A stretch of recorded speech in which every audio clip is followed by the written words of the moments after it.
Mo Nyongo, Controller of Planning. Mr. Keti Kwalira, Protocol Officer. Mr. Sunge Kalumo, Personal Assistant. Honorable Senators, in our usual tradition of receiving and welcoming visitors to Parliament, I extend a warm welcome to them, and on behalf of the Senate and on my own behalf, I wish them a fruitful visit. Thank you. I will allow 3 people to join in welcoming the visitors. Senator Wambua Enokio. Thank you, Madam Speaker, for this opportunity to join you in welcoming the visiting delegations. Madam Speaker, I want to begin by welcoming the delegation from Machakos County. Madam Speaker, knowing very well that it's our neighbors, they are neighbors to your own in-laws, Madam Speaker. And I'm delighted to know that they represent the Health and Safety Department in the county government of Machakos. Just to encourage them to take their time to learn as much as they can for purposes of transfer of best practices when they go back to the assembly. And to the visiting delegation from Malawi, a really powerful delegation, I take this opportunity on my own behalf and on behalf of the great people of Kitui County to welcome you to the Senate of the Republic of Kenya. Feel most welcome, and when you go to Kajiado, I also wish that you'll be able to transfer best practices to them and also learn from them and transfer best practices to the Parliament of Malawi. I thank you, Madam Speaker. Thank you, Commissioner. Senator Cheriot Aaron Gipkirui. Thank you, Madam Speaker, for giving me this chance to also join you in welcoming the visiting delegations. I take this chance, Madam Speaker, first of all to welcome the County Assembly of Machakos that is here on our study tour. Madam Speaker, I take a lot of pride in the work that we do here in Parliament, specifically our staff who year on year continue to share their experiences and knowledge of parliamentary work together with their colleagues from the county assemblies. Madam Speaker, this is a true testament, as I have said on many occasions, that as Parliament of Kenya we are blessed with the most competent of staff that you can find anywhere in terms of legislative work experience. And therefore, to the team that is visiting from Machakos, I wish them well in their tour and the things that they've come to study, that they'll go back and make Machakos County Assembly one of the best amongst our county assemblies in the country. Secondly, Madam Speaker, I want to welcome the delegation from Malawi.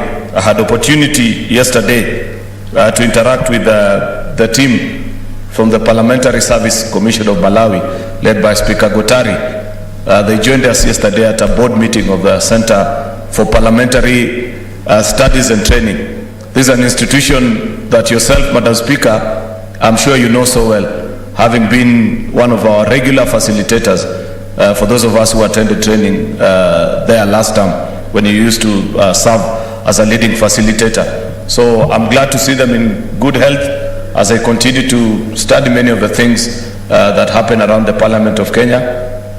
I'm glad because of the partnerships that we are enjoying, especially with the rest of East African countries and the region at large, between Center for Parliamentary Studies and Training and those parliaments, Madam Speaker. Indeed, this is a confirmation that this institution, as we continue to nurture and invest in it the way we are doing as Parliament of Kenya, we shall continue to pass on and share, exchange knowledge and wisdom as members of the various parliaments of Africa. So I welcome this delegation. I wish them well as they travel to Kajiado and the things that they shall be doing in the remainder of their study. Very much welcome members from Malawi. Thank you. Thank you, Commissioner. Senator Makori Beatrice Kwamboka. Thank you, Madam Speaker. Let me join my colleagues in welcoming the delegations which are here. The County Assembly of Machakos staff, welcome. Since you've come to benchmark during this COVID-19 season, you'll know how we work. You see in our chambers the way we are sitting there is social distance. So I wish you well when you are coming here, and you're most welcome. And to the Malawi Parliamentary Service Commission, feel welcome. During your trainings, we wish you well, and when you are going to Kajiado County, greet them for us. Since they are here, they are part of us, and when you go home, take our greetings to them. Welcome. Thank you, Senator. Senator Kimani Wamatangi Paul.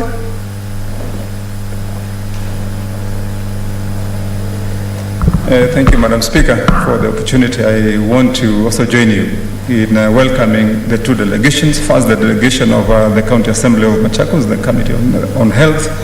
Madam Speaker, to welcome them and inform them indeed that at this time when we have the COVID-19 pandemic, it is a time that we expect that indeed that the battle to ensure that this country not only normalizes, but we deal with the pandemic and put it behind us.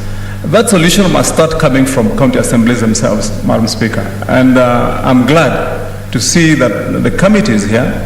I would be expecting that after their benchmarking experience, that we can start to see changes happening from Machakos County.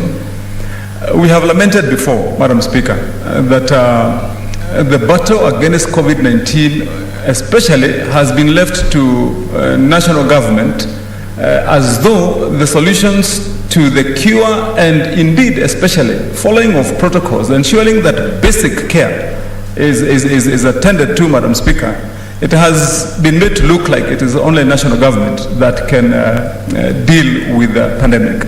And so I want to encourage all county assemblies, beginning with the county assembly that is here, that indeed we need to start seeing solutions from there. And Mr. Speaker, the second delegation from Malawi, and I'm glad to see that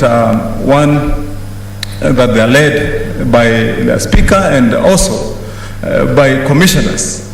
I have every reason to say that I believe that our Parliamentary Service Commission, all notwithstanding, can be able to share experiences about how, Madam Speaker, we should run good services in our assemblies, Madam Speaker. And I want to wish them well.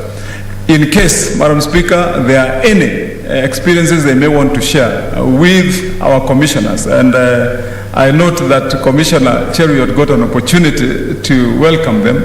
We'll be happy to hear what is different in how they conduct services to ensure that welfare is upheld for members of the Assembly in Malawi. I want to take the opportunity to welcome them on behalf of the leadership of the House, Madam Speaker, and wish them well in their stay here. We would also be glad, Madam Speaker, in the next round of visits, Madam Speaker, to hear that you also visited Malawi, and you could also share with us what did you find. Thank you, Madam Speaker. Thank you, Senator. Finally, Senator Mary Yene.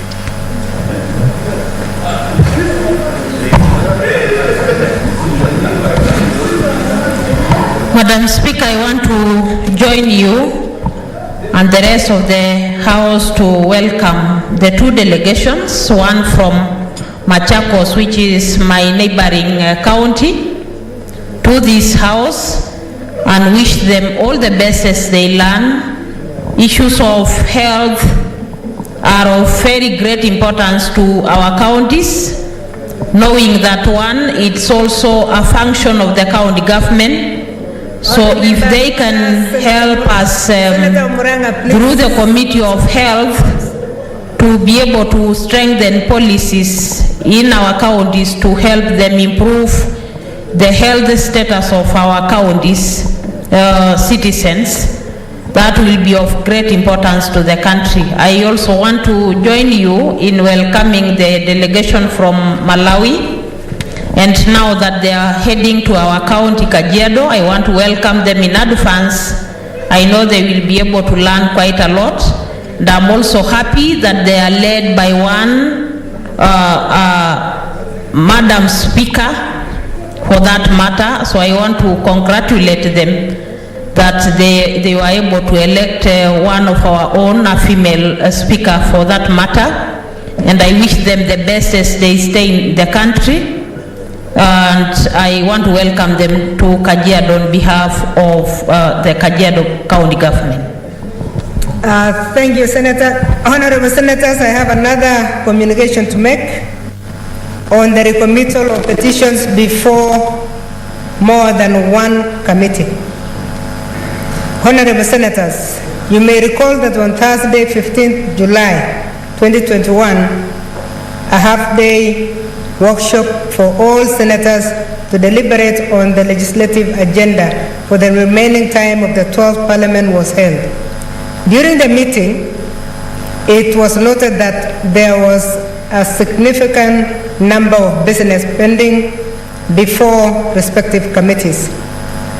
One of the drawbacks identified was that a number of petitions had been referred to more than one committee, thereby reducing committee effectiveness in considering them. Honorable Senators, the following petitions have been brought to my attention as having been committed to more than one committee. 1. Petition by the residents of Uderi, Walari in Kiambu County concerning compensation for parcels of land acquired by the government to pave way for the construction of the standard gauge railway was referred to the Standing Committee on Land, Environment and Natural Resources and the Standing Committee on Roads Transportation. That was done on 30th May 2018.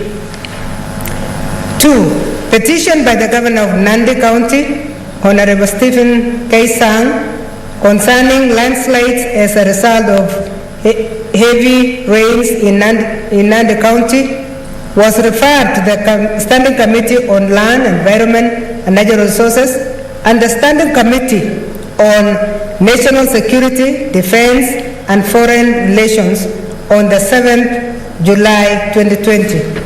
And the third one is a petition by Mr. Kimutai Arap Chelule and residents of Kericho County concerning Moroni land LR number 3977 and 3978 in Kericho County, which was referred to the Standing Committee on Land, Environment and Natural Resources and the Standing Committee on Justice, Legal Affairs and Human Rights. And also, a third committee was included, the Standing Committee on National Security, Defense and Foreign Relations. That was done on the 24th November 2020. Honorable Senators, upon consultation on the status of these petitions and the issues raised therein, I therefore direct as follows. 1. The petition by the residents of Uderi, Walari in Kiambu County concerning compensation for parcels of land acquired by the government to pave way for the construction of the standard gauge railway is hereby committed to the Standing Committee of Land, Environment and Natural Resources. 2. The petition by the Governor of Nandi County, Honorable Stephen K. Sang, concerning landslides as a result of heavy rains in Nandi County is hereby recommitted to the Standing Committee on National Security, Defense and Foreign Relations. 3. The petition by Mr. Kimutai Arap Chelule and residents of Kericho County concerning Moroni land LR number 3977 and 3978 in Kericho County is hereby recommitted to the Standing Committee on Justice, Legal Affairs and Human Rights. Considering that the timeline stipulated in the standing orders has already been exhausted, I therefore direct that the respective standing committees do expedite the said petitions and table reports within the next 30 days. I thank you, Senators. Next order. Order number 3, messages. Order number 4, petitions. Order number 5, papers.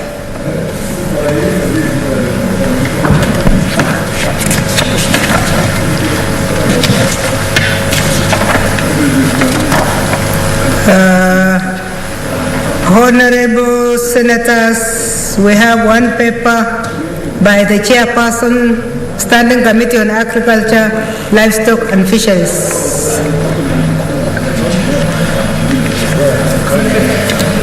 I don't see the Chair. Vice Chair, you are here. Senator Murkomen? Oh, who is the Vice Chair? Oh, thank you. Sir.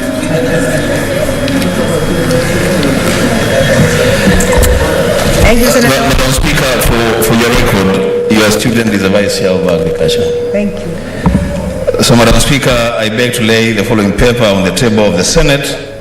Today, the 22nd July, 2021. A report of the Standing Committee on Agriculture, Livestock and Fisheries on the Coffee Bill, Senate Bills number 22 of 2020. I thank you. Thank you, Senator Wambua. Next order. Order number 6, notice of motion.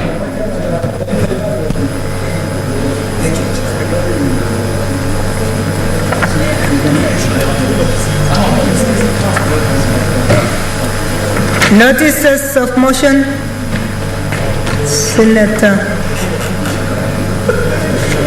Senator Sylvia Kasanga.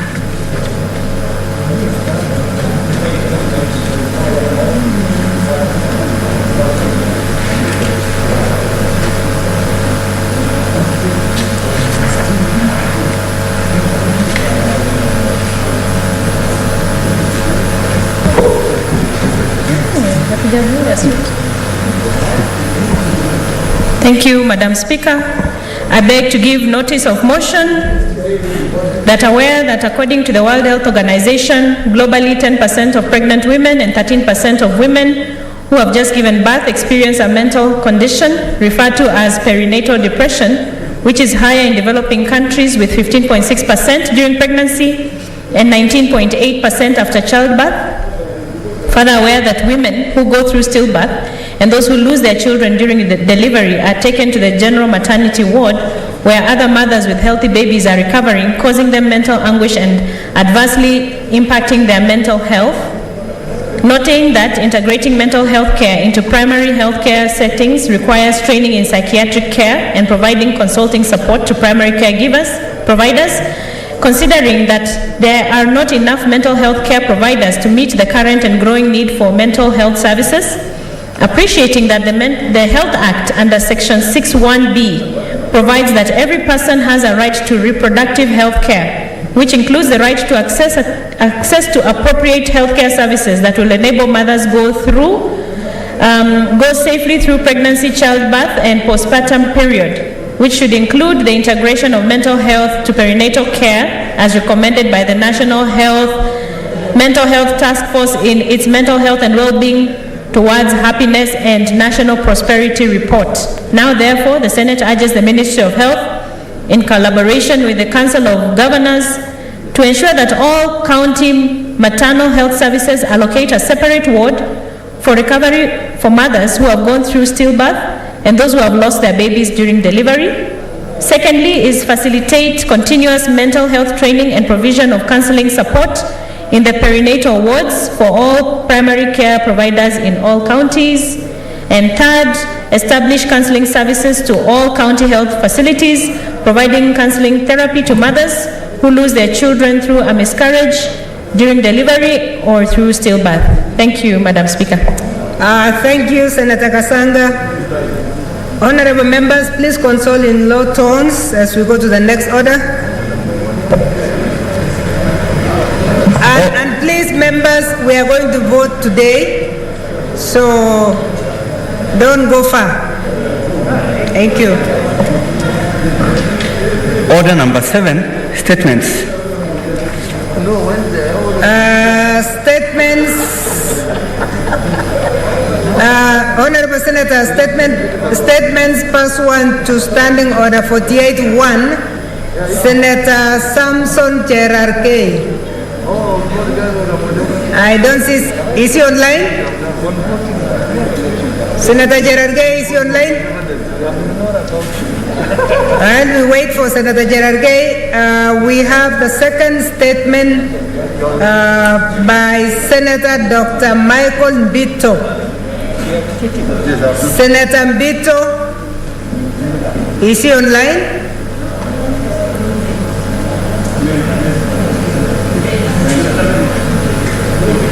Senator Mbito, did he delegate to anybody?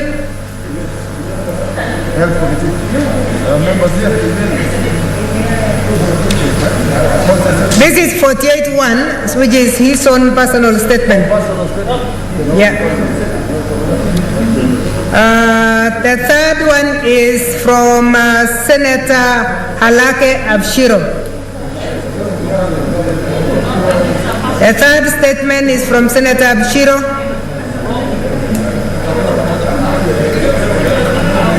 Honorable Senators, while we will defer the three for now, and there's a statement under 52-1 from the Senate Majority Leader.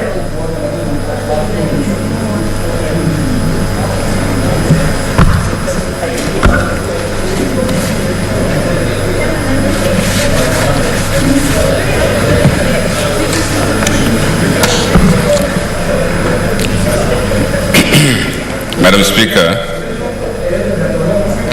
Speaker, if you can protect us from the members who are consulting very, very loudly. Honorable Senators, please consult in low tones because the leader is making a very important communication. Madam Speaker, let me also begin by congratulating Senator Olekina. I've seen him today dressed like a senator. And Madam Speaker, I haven't even finished talking, Madam Speaker. As a point of order from Senator Olekina, initially you were requested to speak, so I thought you wanted to Madam Speaker, congratulate also. Madam Speaker, I don't mind being congratulated, but the majority leader is just jealous because I look good in anything, in my traditional clothes, in a suit, and I bet you even naked I look good. So, Madam Speaker, when he said that I look like a senator, it begs the question, he's actually challenging your position because you ruled. I'm on a point of order. He ruled, Mr. Speaker, or Madam Speaker ruled that I was properly dressed in any form, you know? So you need to rule him out of order. Thank you, Madam Speaker. Thank you, Senator Murgomen. Madam Speaker, have you heard Senator Olekina make his even situation worse? Madam Chair, we don't have an issue, and I understand where the majority leader is coming from, because we don't have an issue with traditional dress of Senator Olekina, because that dress looks like women skirt, Madam Speaker. In most cases, we have had to warn Senator Olekina to sit properly because women are used to dressing in a particular way, Madam Chair. And Madam Chair, to make his situation worse, Senator Olekina, Madam Speaker, is insisting that even being naked is properly dressed as a senator. Our standing order, I'm on a point of order. Madam Speaker, the reason why the standing orders are very clear on how a senator should dress is because there is a prescribed dress code for all senators, and the majority leader is perfectly in order to recognize the fact that today we will not struggle to ensure that Senator Olekina sits properly. No. Madam Speaker, I have not given given you. I'm not given Madam you. Speaker, I need to have respond. Not. I will give you. Okay, I'll give fair you a enough. chance. Senator Ali. Senator Ali Abdullahi. Then I'll come. Leader is completely out of order. Who are you to determine? I'm here because the fact is that the Speaker said that Senator Olekina was properly dressed when he was wearing his traditional Maasai dress. And the worst of all, he is saying that he was dressed like a woman. That means that he has no respect for our women. Mr. Speaker, Madam Speaker, Senator Murkomen should apologize to the women of this country and international all. That is disregarding our mothers and our sisters and our wives. That is wrong, and he should apologize, Madam Speaker. Honorable, other members. Senator Mary.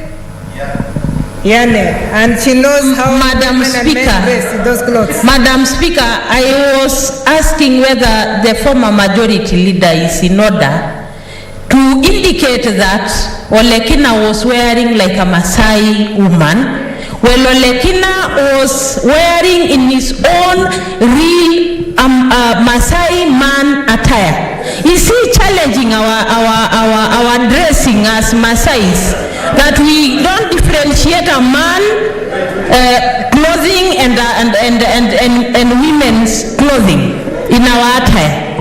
Honorable Naomi Matisa, finally, then I will rule on this.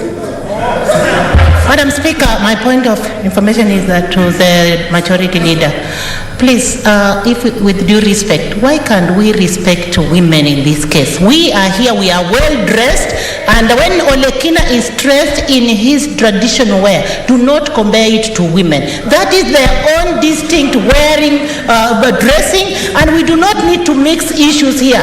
We are women here, Madam Speaker, and we are dressed well. When Olekina comes here, Madam Speaker, with his traditional dress, he should be respected. Honorable members, let me rule because this thing had been ruled before. I don't want us to dwell on it. It was debated and it was passed. If you are not familiar with what women and men, how women and men dress culturally, we will not blame you, but we will ask you to go and learn. And then for the leader of majority, he has grown in a tradition where the standing orders, actually the problem was that we didn't change our standing orders. And the majority leader he's really a reader of standing orders. And he has always said we stick to our standing orders until we change.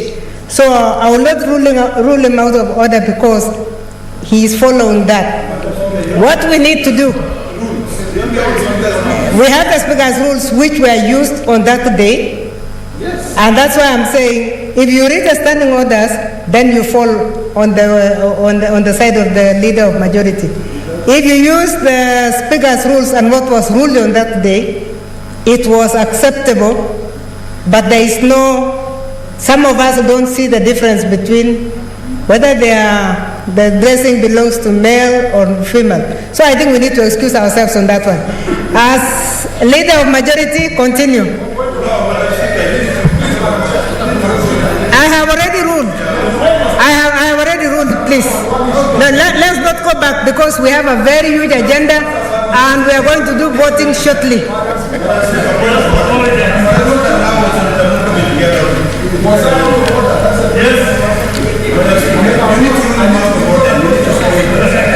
You want to withdraw and apologize? No, sorry, honorable members. Please take your seats, honorable members.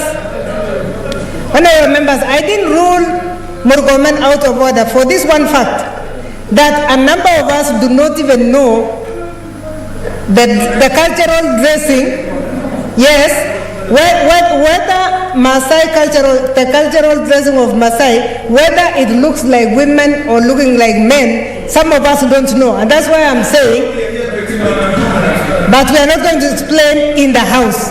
I would like to recommend strongly,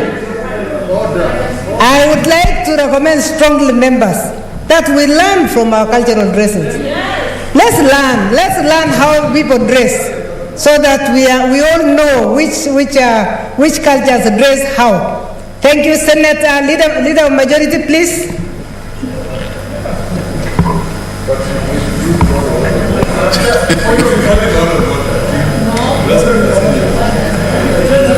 Madam Chair.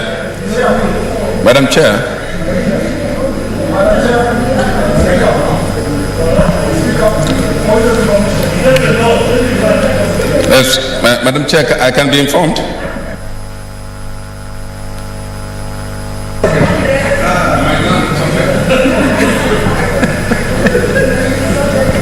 Madam Chair, I just wanted to inform Senator Pokisho, because he's the one who put me into this trouble, that I did not say in any way that dressing like a lady is a wrong thing. In fact, it's the best thing ever to dress like a lady.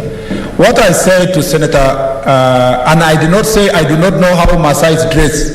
Maasai's like Sengwers, Madam Chair, and Marakwets and Keyos. Dress the same way traditionally.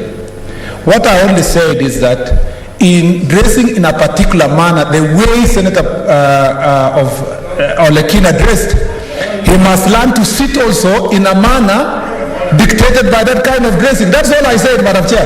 And women know how to do it. Now, why is that information? Okay, Madam Speaker, can we proceed? Senator Olekina. And I hope we are closing it now. Madam Speaker, you know, the biggest problem we have as leaders is that we allow the colonial mentality to dictate our daily moves. Madam Speaker, when the former majority leader stands on the floor of the Senate of the Republic of Kenya and says that a senator, a distinguished senator, elected by the people of Kenya, sits like a woman and is a male, he's completely out of this world. Madam Speaker, yes he did. Yes he did. And Madam Speaker, he needs to apologize and withdraw that, Madam Speaker, because it is wrong. Because when I stand here, I represent my people. No, you did. Madam Speaker, he did. So, Madam Speaker, he needs to apologize and withdraw. Please address the chair. Madam Speaker, as we let this issue rest, we must protect our cultures. One of the reasons why we are here is because we are an African country and we must behave like an African country. We cannot allow this colonial mentality to dictate us. We can't, Madam Speaker. Honorable Senator. So, Madam Speaker, I beseech you to rule him completely out of order. You know, and even if it was in my jungle, I would even throw him out of the house. Senator Pokisho, please don't allow more. Madam Speaker, I had very good intentions. Order members. Speaker, Order members. yes, I had very good intentions in congratulating my friend. Yeah. Whether he's dressed in the other attire or this one, I normally congratulate him. So this was nothing new to congratulate him. And I think also that without getting into controversies, I think the idea that Murkomen is trying to make, you will understand one day. You will understand one day. Let me just move on, Madam Speaker. Pursuant to Standing Order number 52-1, I hereby present to the Senate the business of the House for the week commencing 27th July 2021. Madam Speaker, on Tuesday, 27th July 2021, the Senate Business Committee, SBC, will meet to schedule the business of the Senate for the week. Madam Speaker, there's a problem with Muranga and Kiambu. Order, senators. Order, Senator. Senator of Muranga, Kiambu, and Kitui. Please. Madam Speaker, on Tuesday, 27th July 2021, the Senate Business Committee, SBC, will meet to schedule the business of the Senate for the week. Subject to further directions of the SBC, the Senate will on Tuesday, 27th July 2021, consider bills at the first reading and second reading stages and motions and reports of various standing committees as contained in the program of the Senate business. The Senate will also continue with considering the business that will not be concluded in today's order paper. On Wednesday, 28th July 2021, the Senate will continue the business that will not be concluded on Tuesday, 27th July 2021, and any other business scheduled by the Senate Business Committee, while on Thursday, 29th July 2021, the Senate will continue with the business that will not be concluded on Wednesday and any other business. Madam Speaker, we have a total of 33 bills due for second reading. 5 of these bills are due for division and have been listed in today's order paper. These are: 1, the Community Health Services Bill, Senate Bills number 34 of 2020. 2, the Investment Promotions Amendment Bill, Senate Bills number 2 of 2021. And 3, the Parliamentary Powers and Privileges Amendments Bill, Senate Bills number 33 of 2020. 4, the National Flag, Emblems and Names Amendment Bill, Senate Bills number 36 of 2020, and 5, the Coffee Bill, Senate Bills number 22 of 2020. In addition, there are 3 bills that at the Committee of the Whole stage.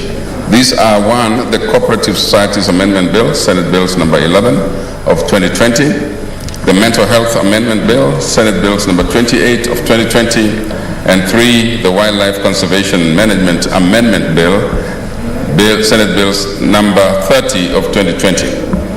Mr. Speaker, I take this opportunity to report to the House that the Senate Business Committee has considered the framework agreed upon during the half-day workshop held on Thursday, 15th July 2021, to deliberate on pending business before the Senate and its committees, and will shortly take the necessary steps to implement the resolution agreed upon, which at the appropriate time will be communicated to the House. In the meantime, I urge all senators to avail themselves for division of the aforesaid bills at the second reading stage. I also urge respective movers and responsible standing as committee chairpersons to be available in the House for the Committee of the Whole, for the bills that have been scheduled in the Committee of the Whole. Allow me, Madam Speaker, to also take this opportunity to remind chairpersons of standing committees to hasten consideration and public participation engagement on all bills committed to their respective committees. Madam Speaker, I thank you and hereby lay the statement on the table of the House. Thank you. Thank you, Senator. May I remind senators in the House and those online that we are going to start voting shortly. And before that, I had deferred statements under 48.1, but I see Senator Halake Abshiro is here. Senator Abshiro, are you making a statement now? Yes, go ahead. Thank you, Madam Speaker. Madam Speaker, I rise pursuant to Standing Order number 48.1 to seek a statement from the Standing Committee of Information and Technology on the Moon Balloon Solar-Powered Internet Access Project in Kenya. In the statement, Madam Speaker, the committee should appraise the Senate on the status and location of the 35 moon balloons launched by Loon Technology in partnership with Telkom Kenya in July of 2020. State the reasons for the reported shutdown or discontinuation of this project. Outline the measures, if any, that the Ministry of Information, Communication and Technology has put in place to provide internet connectivity and 2G coverage to remote areas in northern Kenya, which was supposed to have been taken care of by the moon balloons, Madam Speaker, and tell the House what has happened to date and where we are with the connectivity for northern Kenya, especially in Isiolo, where we don't have even the basic 2G, and the balloons that are supposed to overfly these hard-to-reach regions have now been discontinued. We would like this House to be appraised of the same. I thank you, Madam Speaker. Thank you, Senator. The last statement is from Senator Fatuma Dulo. That was approved, although it's not on the list. Thank you, Madam Speaker. I rise pursuant to Standing Order 48.1 to seek a statement from the Standing Committee on National Security, Defense and Foreign Relations regarding the heightened insecurity along the border between Isiolo and Wajir counties. Madam Speaker, Over the past 2 months, at least 20 individuals have been killed and several others injured over a series of armed clashes that has occurred within Isiolo borders. Remarkably, children have been injured and some killed by gunmen during incidents reported as close as within the borders. Of the casualties, 6 were killed in Urur, 5 were killed and 2 others injured in Madawale. 1 fatality and 1 injury was reported in Kotikore and another individual was killed in Halango. Madam Speaker, 6 individuals were killed during the recent attack in Madawale, Isiolo County on 19th June 2021, where boreholes were also destroyed as this was the primary source of water in the area. It can be construed that the assailant intended to displace residents and subsequently encroach on our land. In the most recent attack, on the evening of the 19th July 2021, a total of 4 individuals were killed during 2 separate attacks in Yamicha and Urura Merchi. Another 300 heads of livestock were stolen. Consequently, residents have fled from their homes in several areas, including Madawale, Kotikore, Dadachbasa, Dakie, Dadachlafe, Malkagala, Karkabo and Korbesa. This is particularly concerning ahead of schools opening, as more than 10 schools have been affected. The current conflict has displaced a distinct deviation from traditional cattle rustling and instead exhibited clear signs of expansionist strategies. In light of this, we request the urgent establishment of additional police posts in the affected areas, as well as the deployment of RDU officers to affected areas, particularly Amicha, Basa, Kom, Eldera, Escort, Lososio, Dusot, Madawale and Kamanga. Residents will also greatly benefit from the settling up of the NPR to complement security apparatus and improve access to security services. Madam Speaker, the lack of clear administrative boundaries has resulted in the dispute being prolonged over several years, claiming hundreds of lives and the loss of livelihood. In the statement, appraised the Senate on the measures the national government has put in place to respond to the current insecurity along the border between Isiolo and Wajir counties, giving clear timelines. Number 2, state whether the communities along the said borders have been involved in public participation in seeking solution to the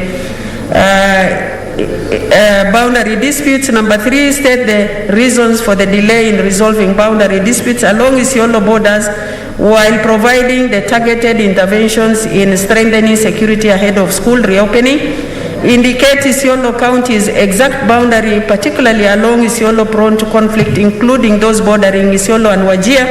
Finally, clarify whether Ministry of Interior and Coordination of National Government has established additional police posts in the affected areas or deployed RDU and provide NPR to complement security apparatus to affected areas of the conflict. I thank you. Thank you, Senator. That brings us to the end of the statement time. Next order.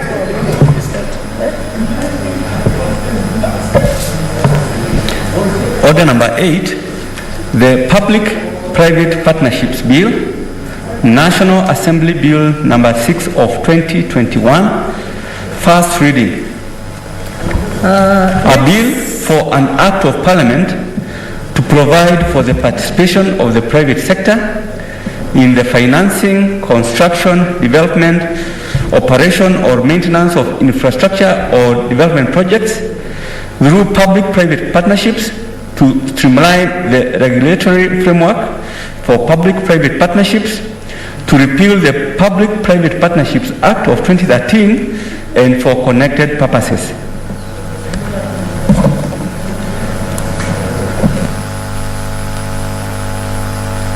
Thank you, Senator. I'm looking for the whips of both sides.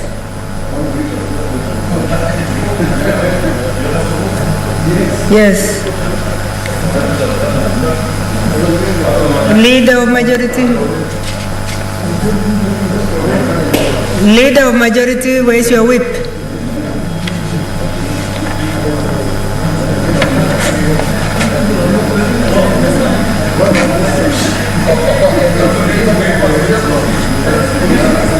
We start. Okay.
Okay, next order.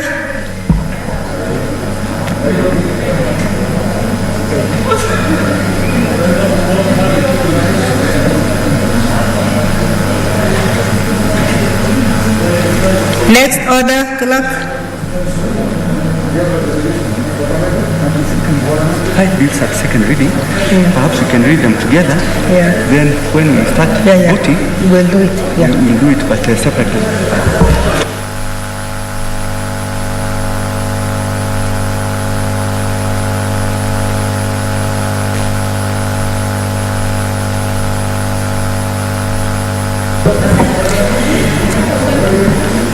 Order members, next order.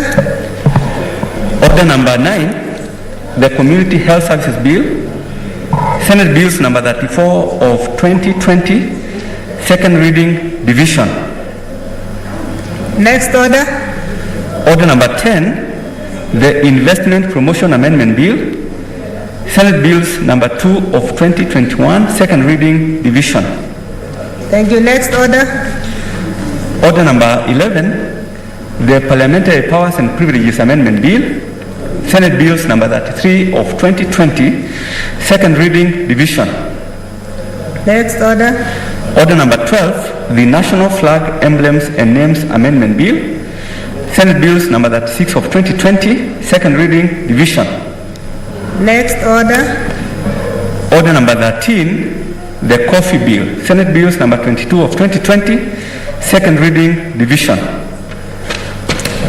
Honorable Senators, you have noted that we have 5 divisions.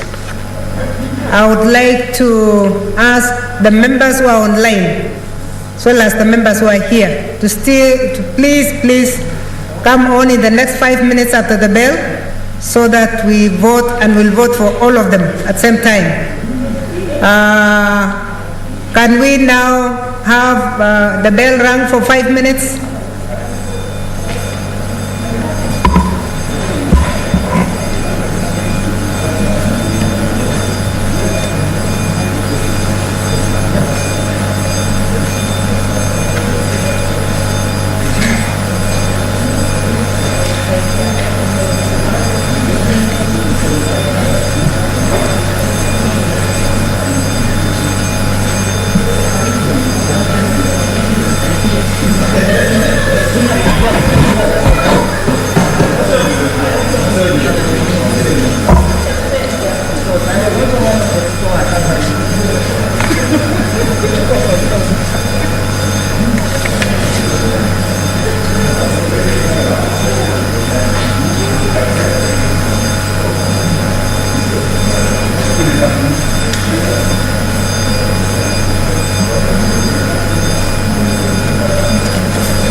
take your seats now.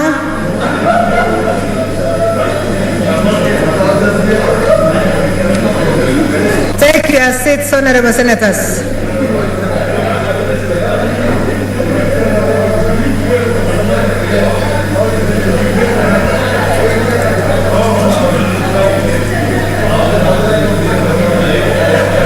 Order, members, order. Please take your seats. We want to start voting now.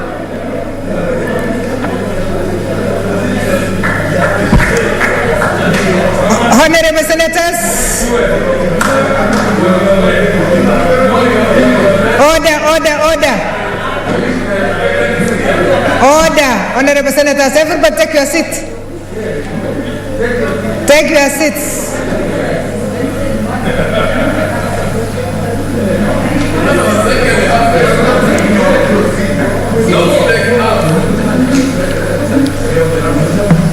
Honorable senators, take your seats. Honorable senators, we are going to start the voting, and as I said, we are going to vote for 5 bills, one after the other, and I want to request the members also who are online not to leave until we finish this. It's going to be a very short exercise if we move fast. Therefore, I'll be putting the question to each one of them, and I want to start with the first one. I now put the question that the Community Health Services Bill, Senate Bills number 34 of 2020, be read a second time. Our voting will be roll call voting.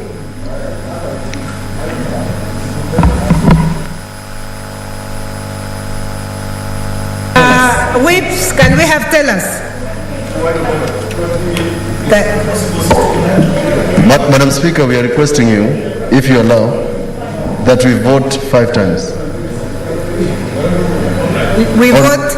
We vote, you call the orders, we vote once. Thank you. Honorable members, whips, can you identify the whips? Can you identify your tellers? Thank you, and I'm going to read all. I'm going to put a question on all 5 so that you vote 5 times. Yes, Commissioner.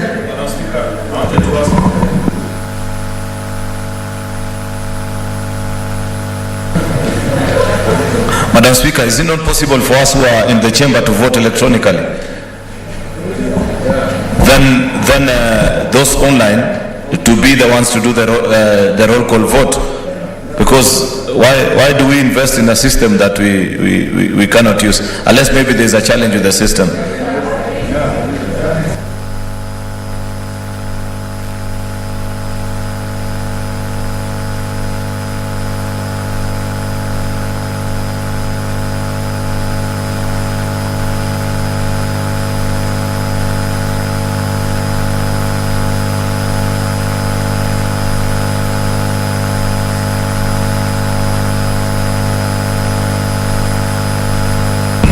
Yeah, honorable senators, it will not be possible because for us to use the system, we must input.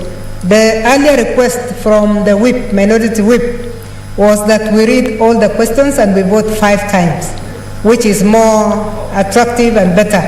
Just make sure that we maintain the numbers out there for those who are voting online. So the second question I would like to put is, I now put a question that the Investment Promotion Amendment Bill, Senate Bills number 2 of 2021, be now read a second time. The third bill, I now put a question that the Parliamentary Powers and Privileges Amendment Bill, Senate Bills number 33 of 2020, be read a second time. Fourth one, I would like to put a question that the National Flag, Emblems and Names Amendment Bill, Senate Bills number 36 of 2020, be read a second time. The fifth one, I would like to put a question that the coffee bill, Senate Bills number 22 of 2020 be read a second time. We will do our voting by roll call for both those inside here and those who are outside, and we shall start right away. So you vote 5 times.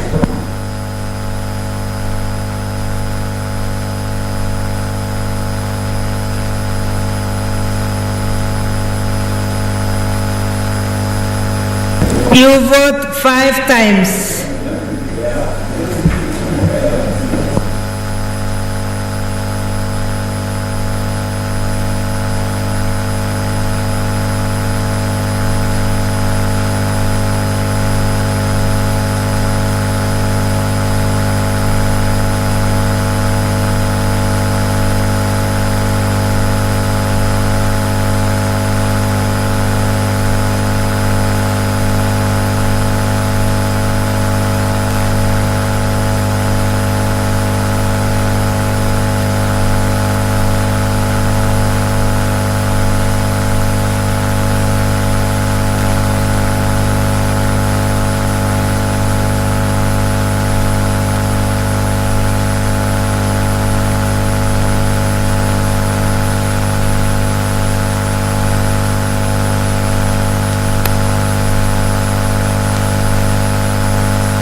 Roll call division.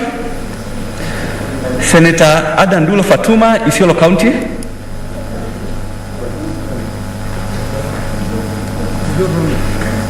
Isiolo County, Abshiro.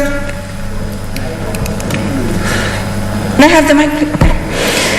On behalf of Isiolo delegation, I vote yes for the 5 bills that are under consideration, Madam Speaker. Thank you. Senator Ali Abdullahi Ibrahim, Wajir County.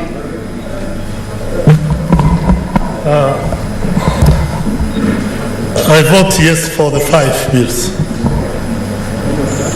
Senator Boy Isa Juma, Kwale County.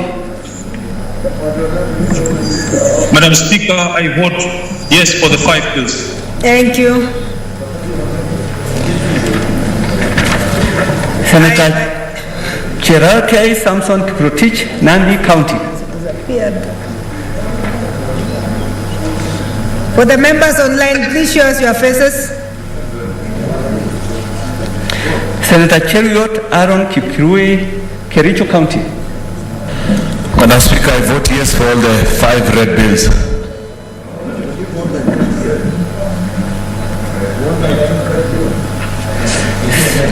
Please check the system. The people online are saying they're not getting the sound clearly.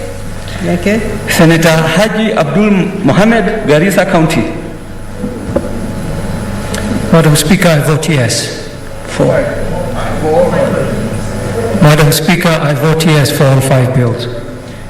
Senator Hargura Godana, Marsabit County. Madam Speaker, I vote yes for the 5 bills. Senator Imana Malaki Charles Ekal, Turkana County.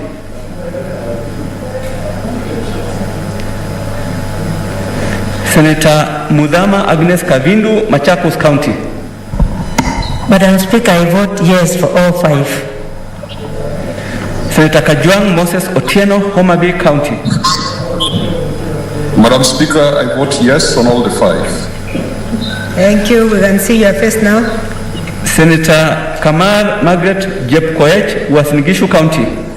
I vote yes for all 5. Senator Kangata Irongo, Muranga County. Delegate.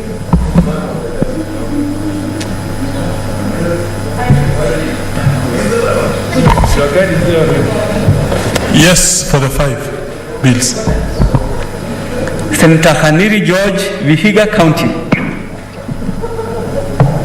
Madam Speaker, I vote yes for the 5. He's mute. You can't hear.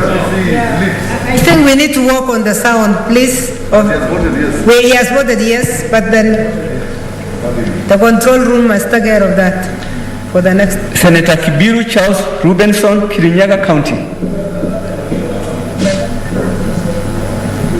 Senator Kibiru? No. Senator Kihika Susan Wakarura, Nakuru County.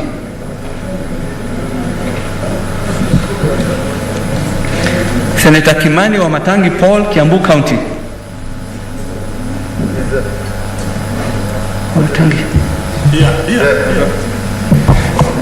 Madam Speaker, I vote yes for all 5. Senator Kindiki Kidhure, Tharaka Nithi County.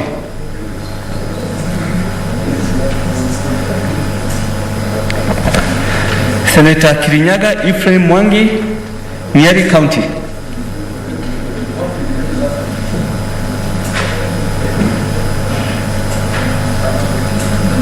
Hello, can you hear me, Madam Speaker? Yes, we can hear you, although we cannot see you. Okay, anyway, I vote yes for all the 5 bills. Okay. Senator, I think we are having a problem with the control room. Yeah, it looks, because I've been trying to come up. That is Senator Ibrahim Maina. Yes. Senator Ibrahim Maina, can you vote? Yes, Madam Speaker, I vote yes for the 5 bills. Thank you. Senator Langat Christopher Andrew, Bomet County.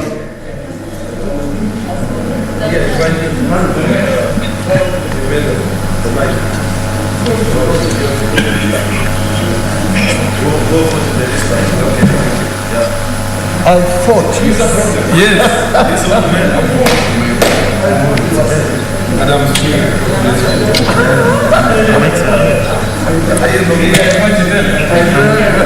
I think Madam Speaker, we have the mic. Give us a few minutes. Looks like the mic is Okay. No,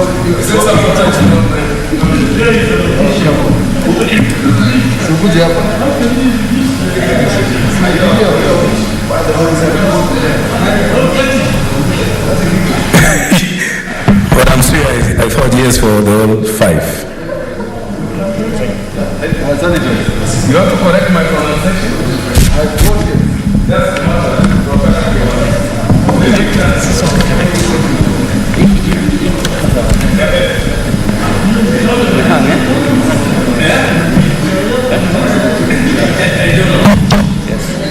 That's the matter. Senator Leleguel Tundesi, Samburu County. Madam Speaker, I vote yes for the 5 bills. Senator Linturi Franklin Mivika, Meru County. He voted yes for.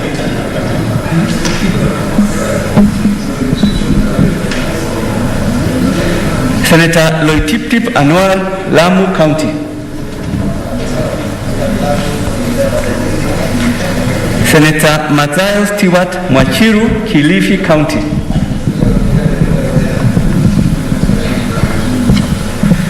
Senator Mahmoud Mohamed Maalim, Mandera County.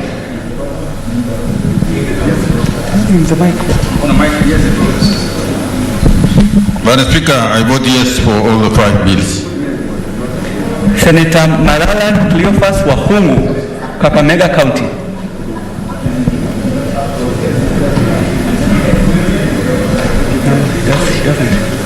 Senator Mbito Michael Malinga, Trans Nzoia County.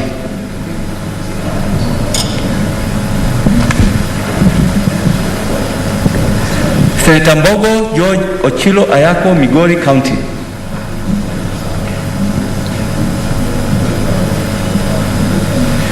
Senator Mogeni Eric Okongo, Nyamira County.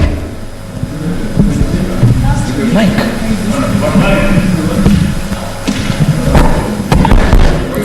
Madam Speaker, I vote yes for the 5 bills. Senator Moi Gideon Kipsielei Towet, Baringo County.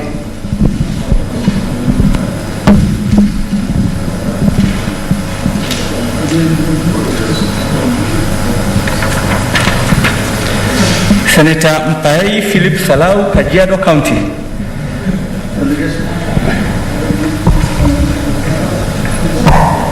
I vote yes for the 5 on behalf of Kajiado delegation. Senator Murkomen Onesimus Kipchumba, Elgeyo Marakwet County.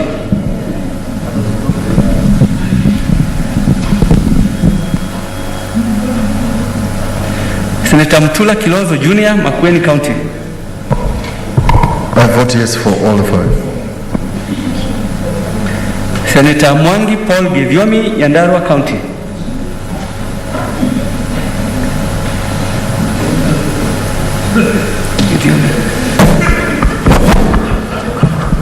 Madam Speaker, I vote yes for the 5 bills. Senator Mwaruma Jones Mashushe, Taita Taveta County.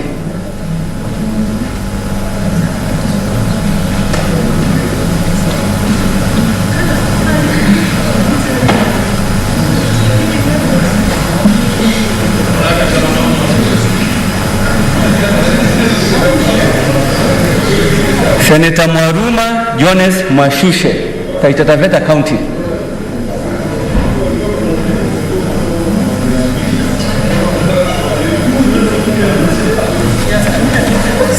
Senator Marume, you are online.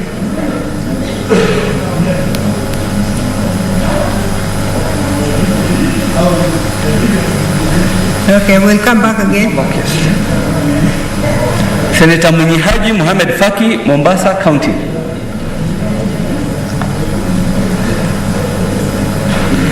Senator Nderitu John Kinyua, Laikipia County.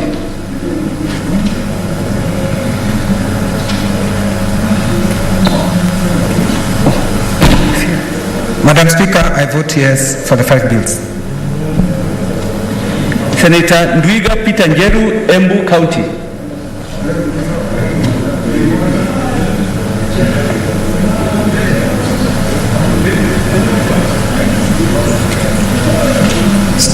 Madam Speaker, can you hear me? I vote.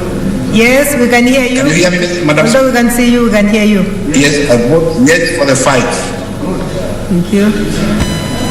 Senator Olekina Ledama, Narok County. Madam Speaker, I vote yes for all the 5 bills. Senator Ongeri Samson Kegengo, Kisii County. Virtual.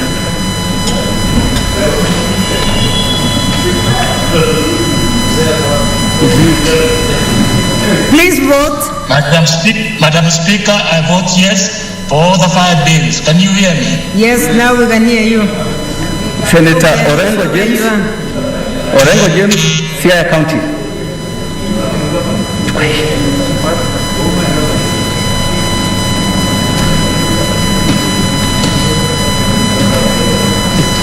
Mike is not working. Madam Speaker, I vote yes for the 5 bills. Thank you. Senator Outa Frederick Otieno, Kisumu County. Madam Speaker, I vote yes for the 5 bills.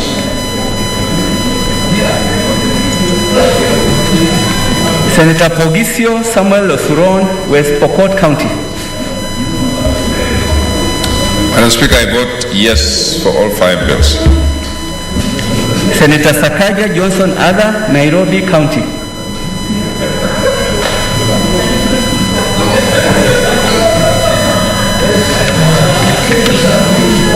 Madam Speaker, having consulted the delegation of Nairobi, led by Senator Kwamboka, we vote yes for all the 5.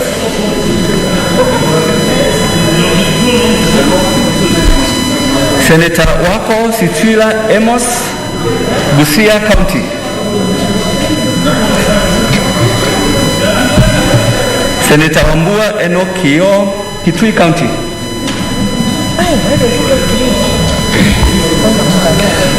Madam Speaker, I vote yes for all the 5 bills. Senator Wario Golich Juma, Tana River County.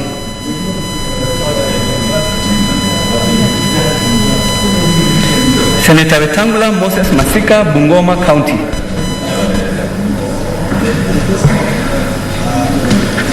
So tarudia one more time.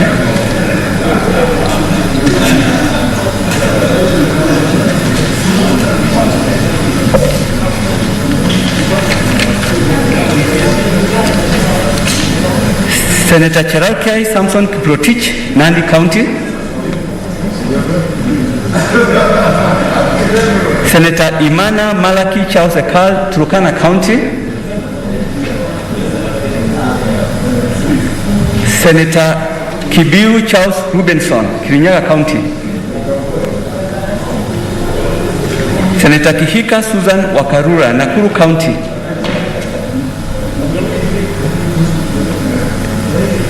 Senator Kindiki Kidure, Tharaka-Nithi County. Senator Linturi Franklin Mithika, Meru County. Senator Loitip Anwar, Lamu County. Senator Mazayo Stewart Machiru, Kilifi County.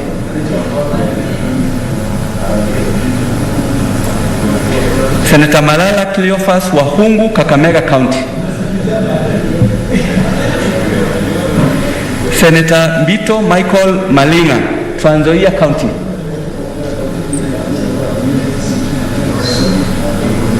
Senator Mbogo George Ochilo Ayako, Migori County.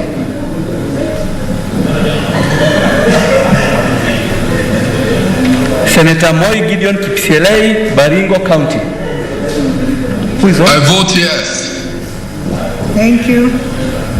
On all the On all 5?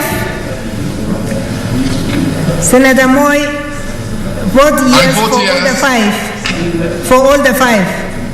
Yes, for all the 5. Okay, thank you.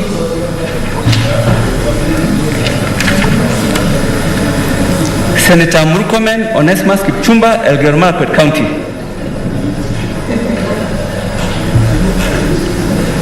Senator Maruma Jones Mwashushe, Taita Taveta County.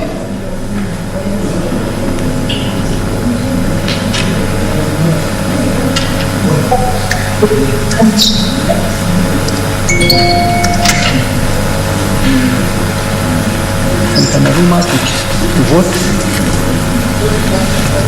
Senator Taita Taveta, please vote. You can see you're online.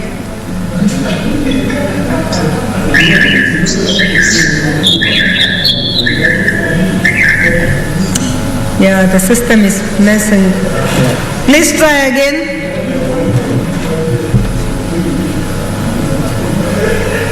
Senator Maruma.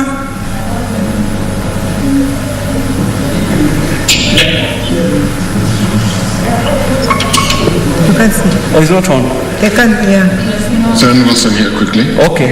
Senator Mwinyihaji Mohamed Faki, Mombasa County.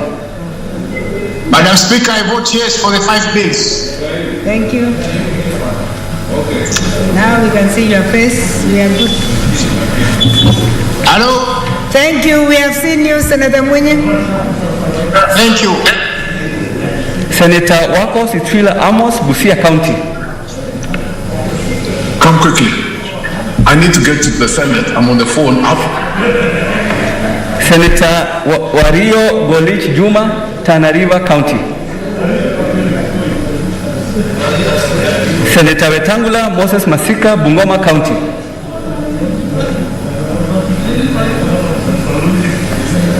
Sorry? He's waiting. Senator Mwaruma Jones Mwashushe, Taita Taveta County.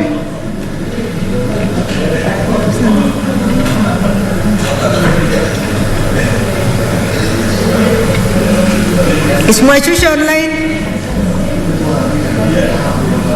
Yes, I'm online, Madam Speaker. Yes. Can I vote? Mwashushe, please vote. Although we are seeing the picture of... Madam Speaker, I vote yes for the 5. Okay. Thank you. Yes, now there you I are. vote yes for the 5. Now Yes. we have seen you. Thank you. Thank you, Madam Speaker.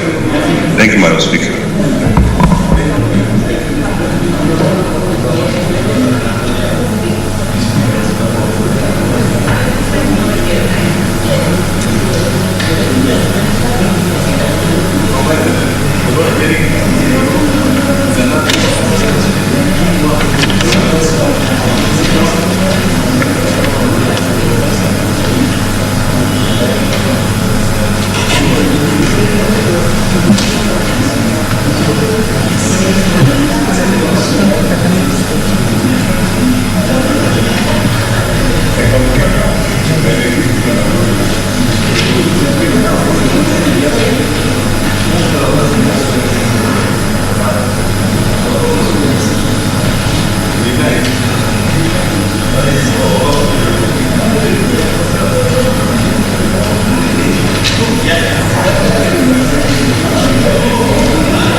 The results, yes. Result of petition and the commission applications. Then it will give you the I-32 and the I-32. It is exact. Then now, sometimes it is the title. A bit for national purposes, after and for political purposes. Then now you go to the next one, you repeat. And see the copy. Yeah.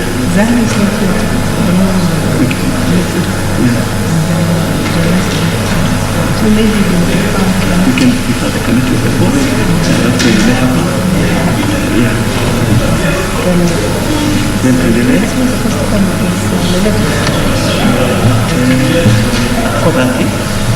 Because it was before, let's see, before,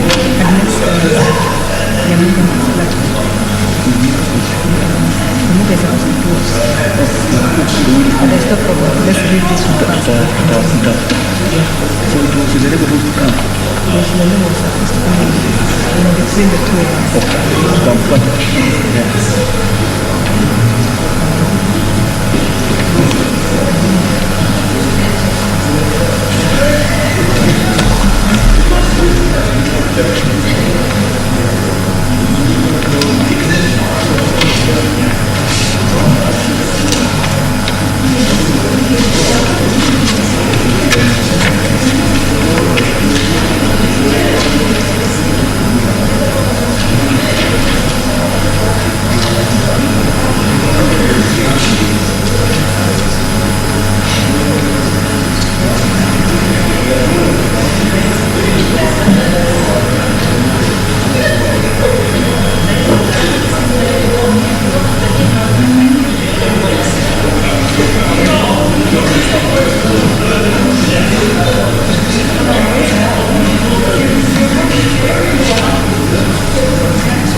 We have closed the statements. Oh, statements is done?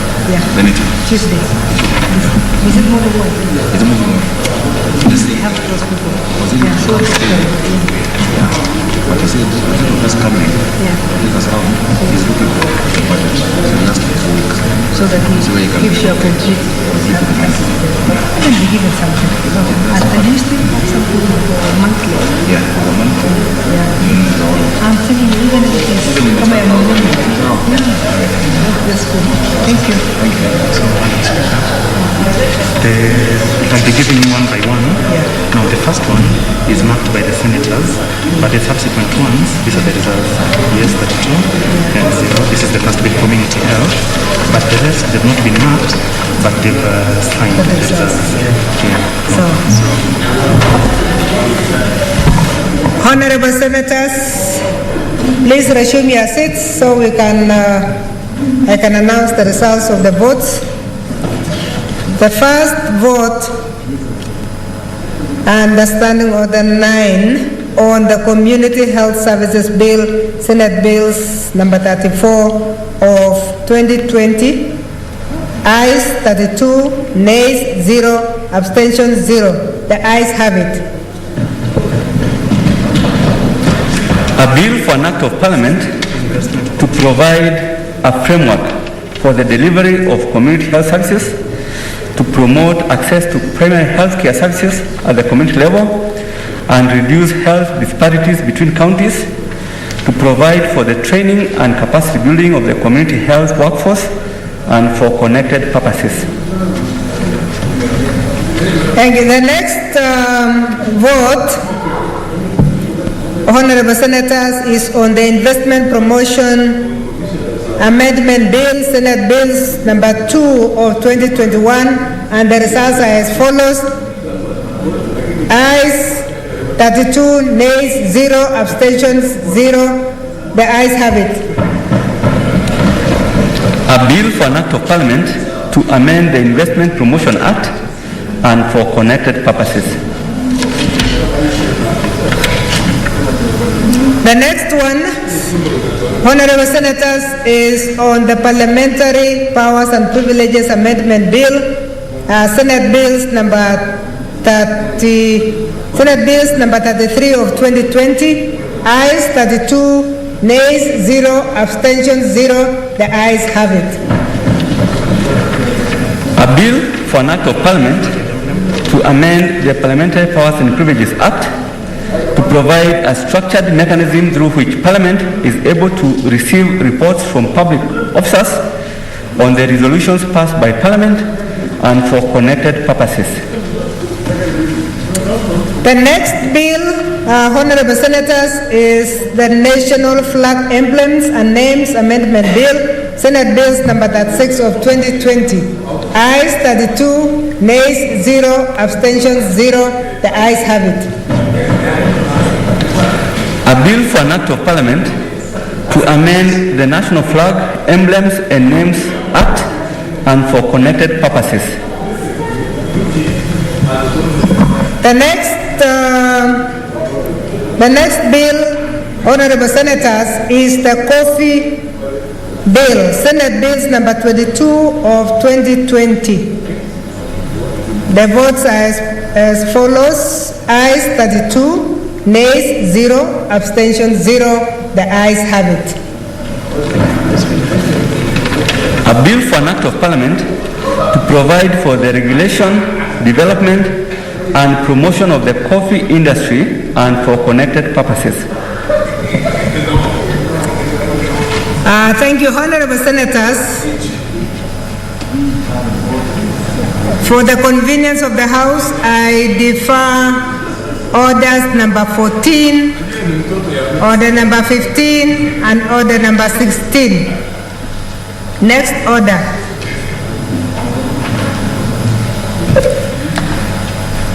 Order number 17, the Basic Education Amendment Bill, Senate Bills number 4 of 2021, second reading.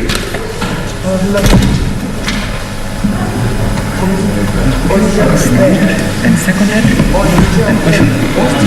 So the floor is open. Honorable members, the bill on the Basic Education Amendment had been moved, it had been seconded. So it is now ready for debate, and I see the Senator for Jandarua, Senator Mwangi Paul Kidiomi. Was that the one? Let's say something.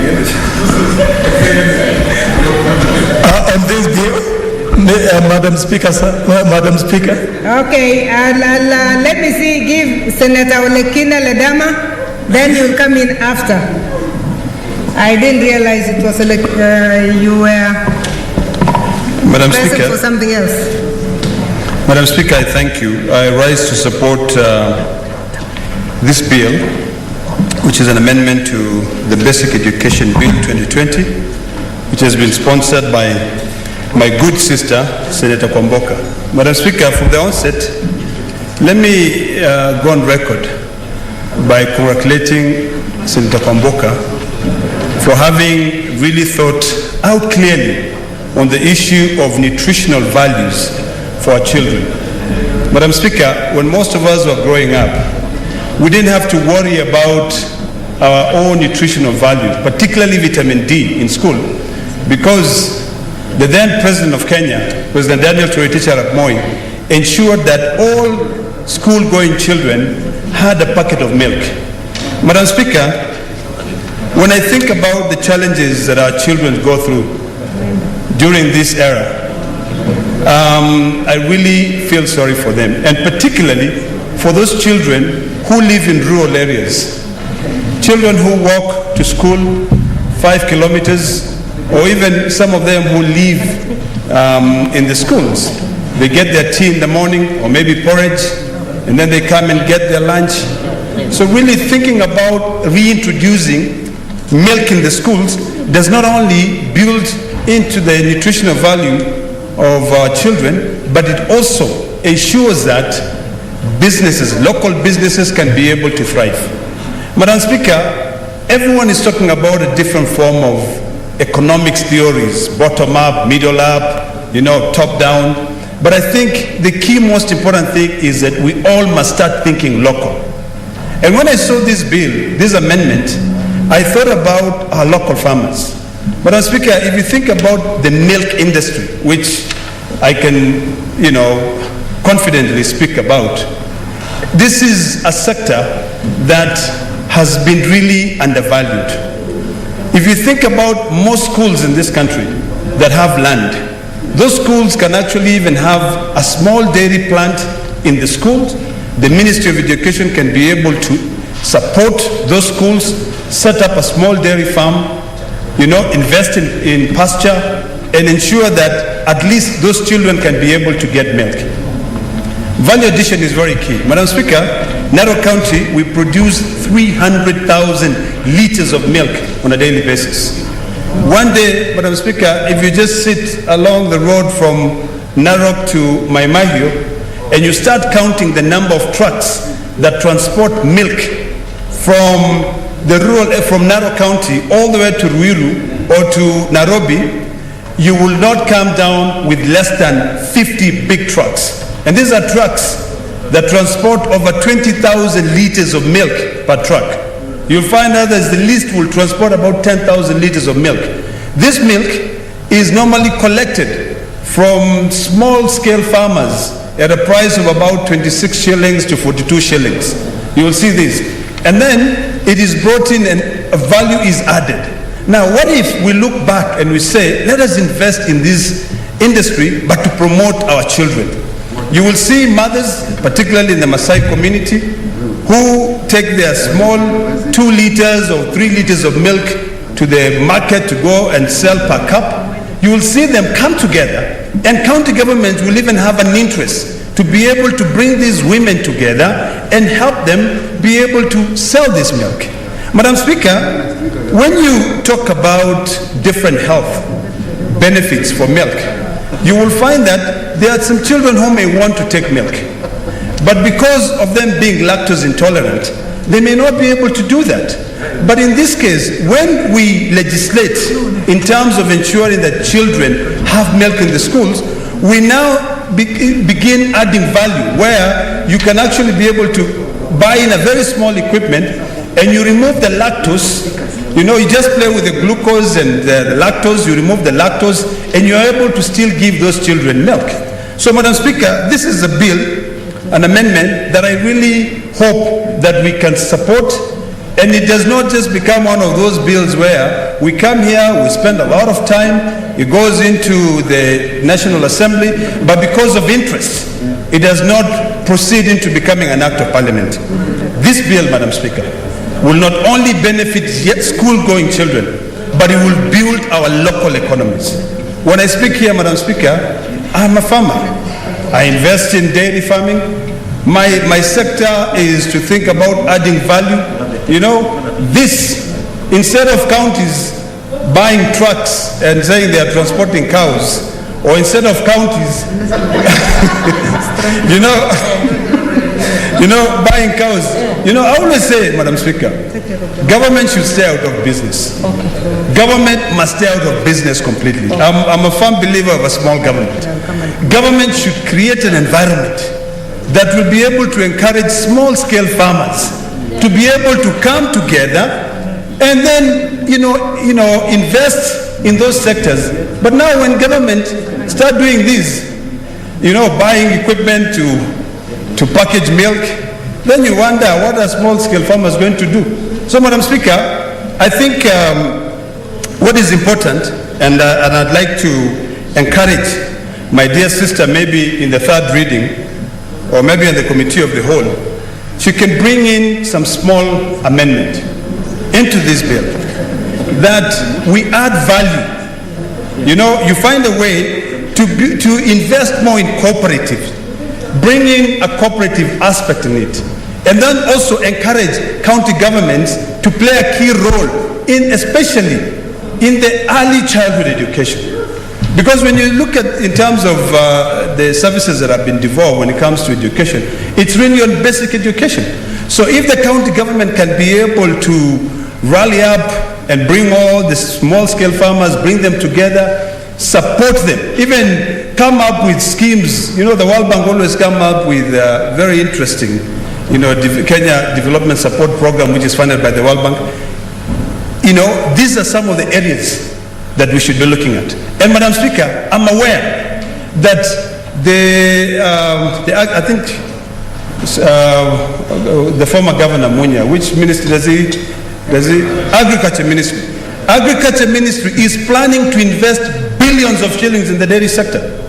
So why not look at ways to be able to bring these small-scale farmers, put them together and say, for you now, we are going to work together to set up a plant. And this plant will be specifically to deliver milk to school children.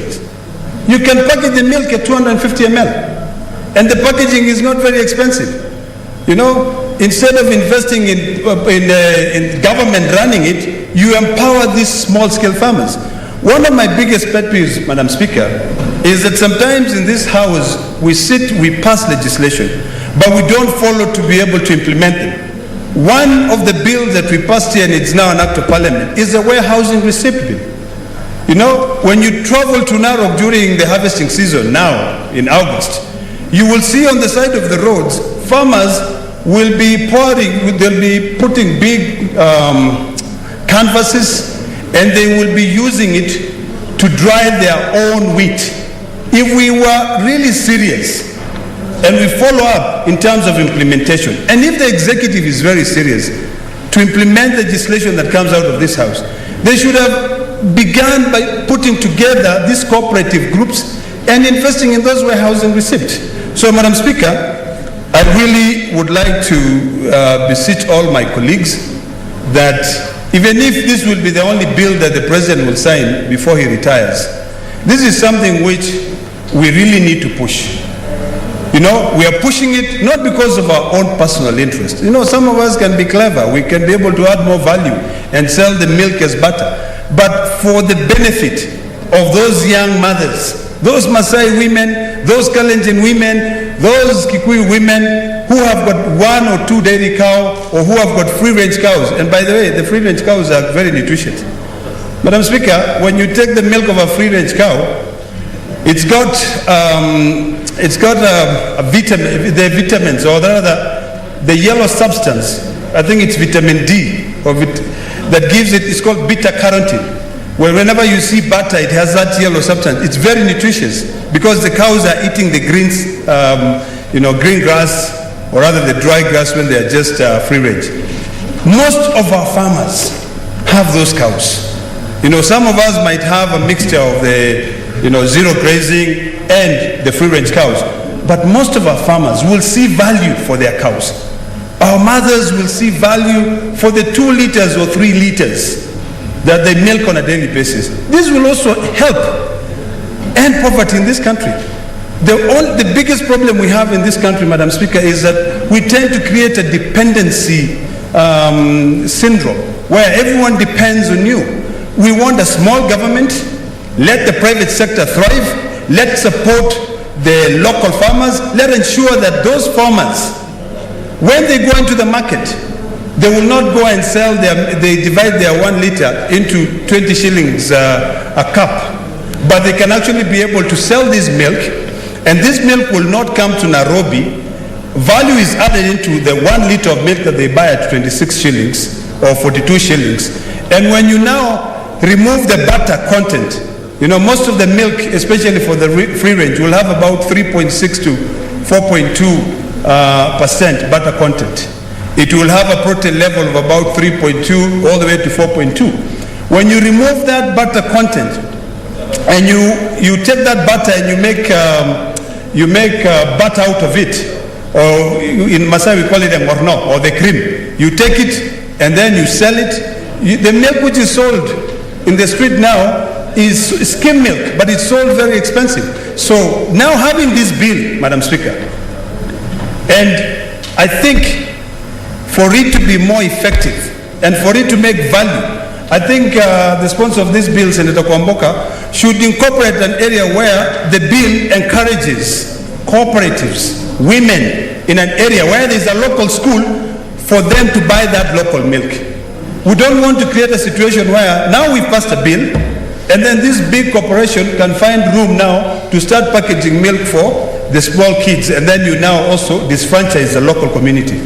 So we need to focus local, we need to think local and build it. So Madam Speaker, without deliberating so much on this matter, I support the bill and I hope that the Senate will also support the bill. I thank you, Madam Speaker. Thank you, Senator Masitsa Naomi Shionga.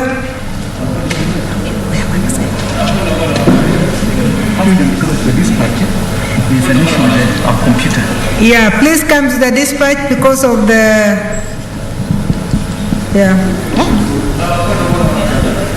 Hello? Okay. There is a point of order from Senator Wambua here, but please come forward because the microphone doesn't seem to be working. Senator Sakaja, please.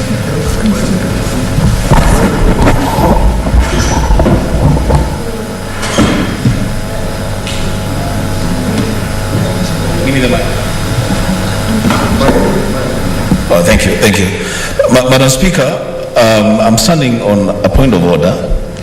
Seeing as it were, Madam Speaker, that this is just a single section amendment, and I know the interest to speak to this bill is really very high. Madam Speaker, I was going to request whether it would be in order to limit the time that each member takes to contribute to this bill to maybe 3 or 5 minutes, Madam Speaker. Thank you.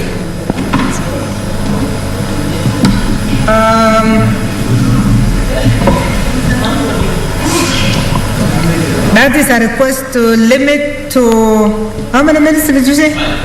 5 minutes. No. Okay. Okay. Five? Okay, may I then put a question straight away that will limit the debate to 5 minutes? Will as many as of that opinion say aye? Will as many as of the council say nay? Thank you, the ayes have it.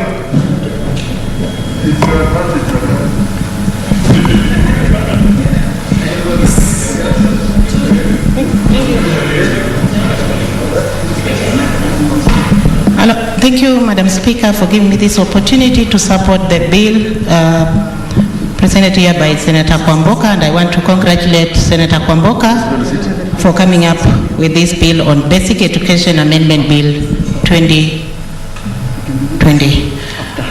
Madam Speaker, the objective of this bill is within the boundary of school feeding program, which has tremendous impact across the world, especially for the countries that are implementing or have prioritized this particular bill. Madam Speaker, the bill comes in a time when our government, or when the government funded program or school feeding program has been, the budget has been cut to about 500 million. And Madam Speaker, also in a time when the famous donor World Food Program has suspended the program or the feeding program from our schools. It is therefore my appeal that we support this bill, because since the World Food Program, since the exits of World Food Program, it is going to cripple the system whereby we enroll, the enrollment of our children is going to be affected, tremendously, or is going to be affected in a very great height. Madam Speaker, school feeding program goes beyond the plate of food on our table. And it is in this that we need to realize that there is both benefit when we support this bill and we introduce milk in our schools, because we are not only going to increase the number of children in school, but rather we are also going to increase the intake of the education, especially based on the gender. Also equity, in terms of equity and health and nutrition, we are also going to experience increase or benefit in those areas. Not forgetting the local economies, especially in agricultural sector, that this milk or the school feeding program will introduce or will assist. Madam Speaker, according to World Food Program, the program that has helped Kenya see the heights of education, we see that most of the countries have also emulated this program, and it is in this that we see reports published in January 2019, where World Food Program report shows that India feeds more than 1 million children, Brazil feeds around 48 million, and China 44 million, among others.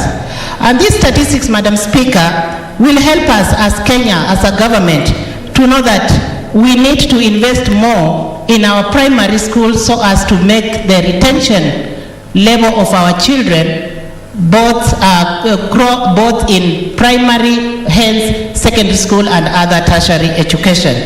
Madam Speaker, because of time, I want to say that I commend this bill and I support it fully, because the program not only benefits the people who are going to implement it, but benefit the government as a whole, and it's going majorly to benefit those farmers who invest or who are doing investment in both human capital or on both human capital and local economies. Madam Speaker, this will also accelerate county-led demand, especially in job opportunities and capacity building in area of research. Thank you, Madam Speaker, and I fully support this bill, and I congratulate my sister, Senator Beatrice Kwamboka. Thank you, Madam Speaker.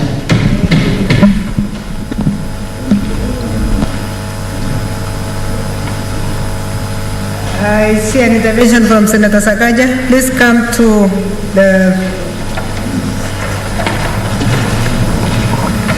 Thank you, Madam Speaker. Madam Speaker, I'd like to move a motion, but also to contribute. So can I move it, then we vote, then I... Thank you. Madam Speaker, I'm not cunning. Like bribery.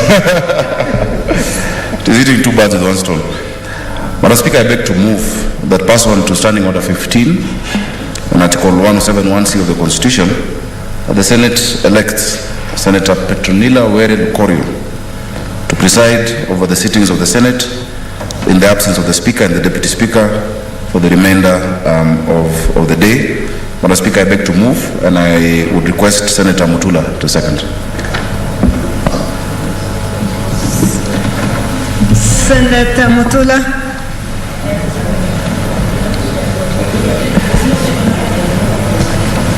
It's not a coincidence that it's Sakaja moving and I'm seconding, or any other business that we have been doing together. But, but I second this motion. It's opportune, and I think Senator Lukorio fits the bill. Thank you. I support. Thank you, Senators. I now propose the question that pursuant to Standing Order 15 and Article 107(1)(c of the Constitution, the Senate elects Senator Petronila Were Lukorio to preside over the sitting of the Senate in absence of the Speaker and the Deputy Speaker for the remainder of the day. Honorable Senators, this is not a matter affecting counties, so it is going to be by voicemail. I now put the question that pursuant to the Standing Order 15 and Article 107(1)(c of the Constitution, the Senate elects Senator Petronila Were Lukorio to preside over the sitting of the Senate in the absence of the Speaker and the Deputy Speaker for the remainder of the day. Will as many as of that opinion say aye? Aye. Will as many as of the contrary say nay? The ayes have it.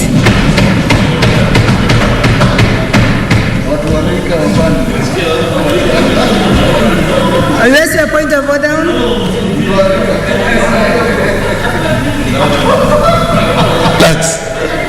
I thought you said a very loud yes. Yes, I said yes. And then it has no relation to what we just voted on by acclamation, Madam Speaker. Yeah. But still there's a relation. I just wanted to note that this shows how much this House misses Senator Isaac Maura. He used to take his duties very seriously. So I pray for him that he makes a comeback, because he was a diligent member of the Speaker's panel. If he was here, we wouldn't be having this motion. I don't know whether that was a point of order or information or what it was. Senator Sakaja Johnson, it's your turn to contribute. Thank you very much, Madam Speaker, and congratulations to Senator Petronila Were.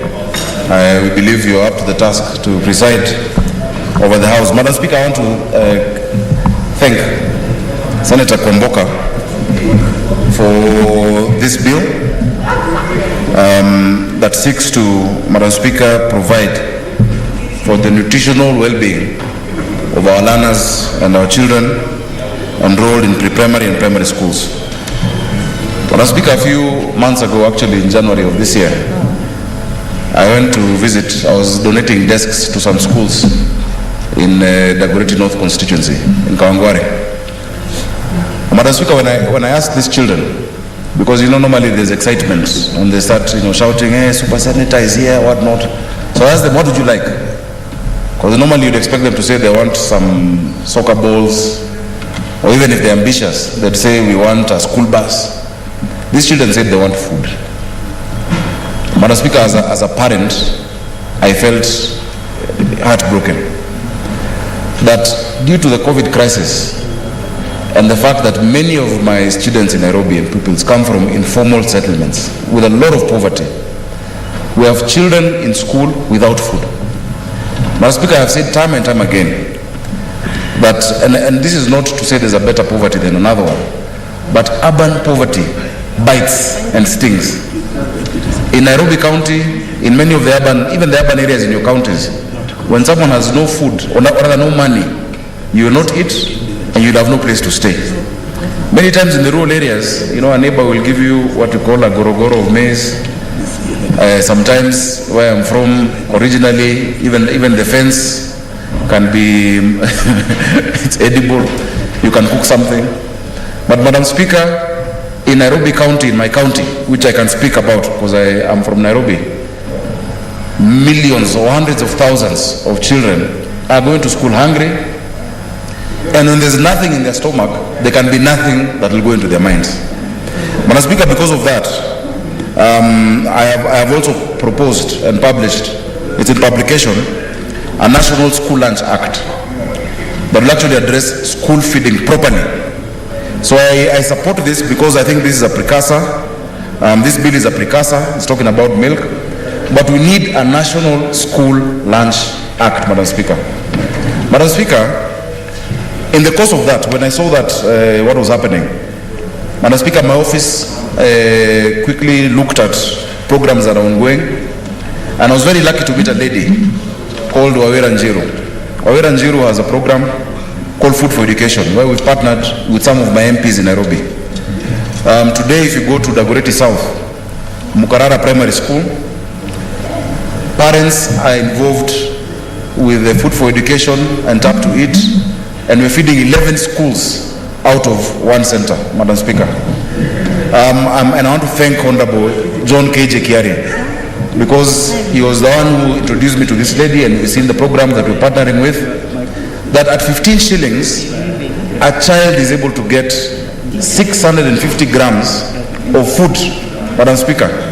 Madam Speaker, because of that, and I was speaking to the principals now when we went to Riruta, discipline has gone up, attendance has gone up, and the children get food, they eat half, and the other half they take home to the other siblings, because there's nothing at home. We are now moving now to Embakasi West. Honorable George Theuri has agreed to partner, and also Honorable Nixon Korir. So, Madam Speaker, I will find time to talk about this, but I don't think there's anything more important than making sure our children's nutritional needs are met. There are studies that have shown that performance goes up, and generally the well-being at that formative stage. Madam Speaker, I want to thank Senator Kwamboka, and I think even before I wait for my bill to get to that stage, I hope she'll accept that we also improve on this. When we grew up in Nairobi, Madam Speaker, we used to wait for the days we get maziwa ya Nyayo, because I am a product of that 844 system, where we got maziwa ya Nyayo in the brown packets. Madam Speaker, those days there would be 100% attendance in class, because we knew on Friday the maziwa ya Nyayo will come and we'll get it. I think we can be more creative. The numbers have gone up. The children who are in school today are much more than those who were there at that time, but with a minimal investment, and the parents would put money into it as well, you know. The capitation we send to schools must include, I want to thank Rockefeller Foundation because they're also doing some research around this. That capitation we send to schools must involve feeding these kids. If you don't feed them, they will get nothing, Madam Speaker. So, Madam Speaker, I support this, and I cannot wait for the amendments. I'll propose more amendments, and also for my bill to be fast-tracked. I know I sit in House Business Committee, but I'll push my colleagues, Mutula and the rest, but we fast-track the National School Lunch Act. It combines, and as I finish, with what Senator Wambua did on mung beans. And it's a stimulus.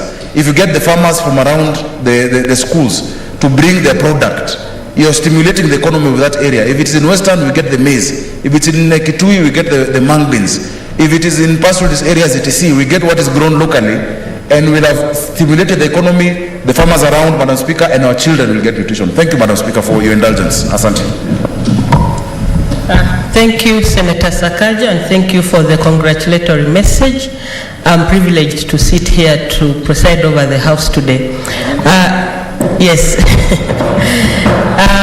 And while I'm here, I'm impartial. So I would like to call upon Senator Wambua.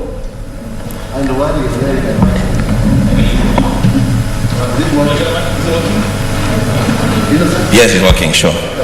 Thank you, Madam Speaker. I would also want to take this opportunity to congratulate you for the opportunity to sit where you are seated. Madam Speaker, I really and very sincerely want to thank Senator Kwamboka for coming up with this single section amendment, which means a lot, not just to our children, but to the education sector in this country. Madam Speaker, I want to say very few things about this proposed amendment, as I support it fully. Madam Speaker, you know, respect for our children must begin with doing something about what matters most to them. And Madam Speaker, there is nothing that matters to a child a lot more than their nutrition. And away from just talking about it and saying that we care, something needs to be done to demonstrate that duty of care. And I want to thank Senator Kwamboka because she is giving all of us an opportunity to demonstrate duty of care to our children by providing them with milk. Madam Speaker, these are our children. They are our future. And it behoves us as leaders to take care of them as we prepare them to be responsible citizens. Madam Speaker, there are two things that happened in the education sector that I have talked about before on the floor of this house, and I will talk about those two things again today. Madam Speaker, whatever happened to the National School Feeding Program, the person that is responsible for the death of that program, really that person has done a great disservice to education and to the future of our children, really. Madam Speaker, the second thing was the scheme. No, you are okay. It's on. It's on. No, it's off. So I don't know at what point you lost the Senator of Kitui. So my time, Madam Speaker, somebody should do something about it. Because I have to retract a bit and say that I would say the person that, Madam Speaker, is responsible for the death of the National School Feeding Program, that person did a very great disservice to us as a nation and to our children. And the second thing, Madam Speaker, that we must worry and do something about is the Kenya School Equipment Scheme. Because, Madam Speaker, these two programs, one of the most important things that they make sure happened is that the parents will just worry about preparing their children to go to school. And once they get to school, they will get food and they will get rulers and pencils and exercise books, and children would concentrate on learning. Madam Speaker, this amendment, proposed amendment, comes with it a major multiplier effect that, apart from just providing milk to our children, it boosts the farmers in our regions who produce milk, local farmers. It creates jobs for truck drivers, those who deliver the milk to the schools. It provides a ready market for the motor vehicles which are used to deliver that milk. It creates a ready market for fuel and oil products for the vehicles. Madam Speaker, it is a stimulus program in itself. And so I congratulate Senator Kwamboka, and hasten to say, Madam Speaker, that although in the second schedule of our Constitution, pre-primary education is a function of county governments, here is one case where the national government must be fully involved in setting the standards and a policy framework to roll out this program. Madam Speaker, I support. Thank you, Senator Wambua. Kindly log in again. The system went off briefly, but I already had Senator Mary Senator on. Then she'll be followed by Senator of Nyandarua, Senator Gideon.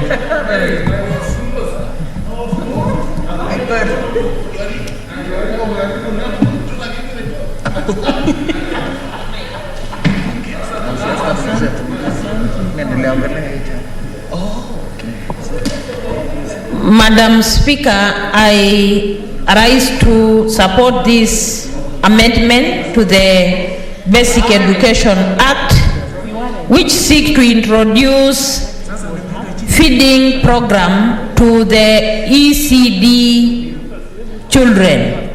Madam Speaker, this amendment will go a long way in improving performance in our schools.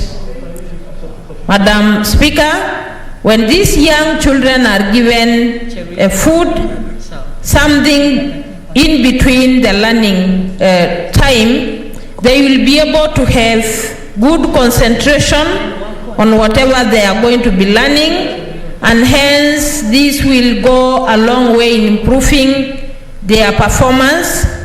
And again, this feeding program will not only improve performance but also quality of education, because these children will be able to learn and they will be able to observe their time, and they will be attentive even to whatever that is going to be taught in those classes.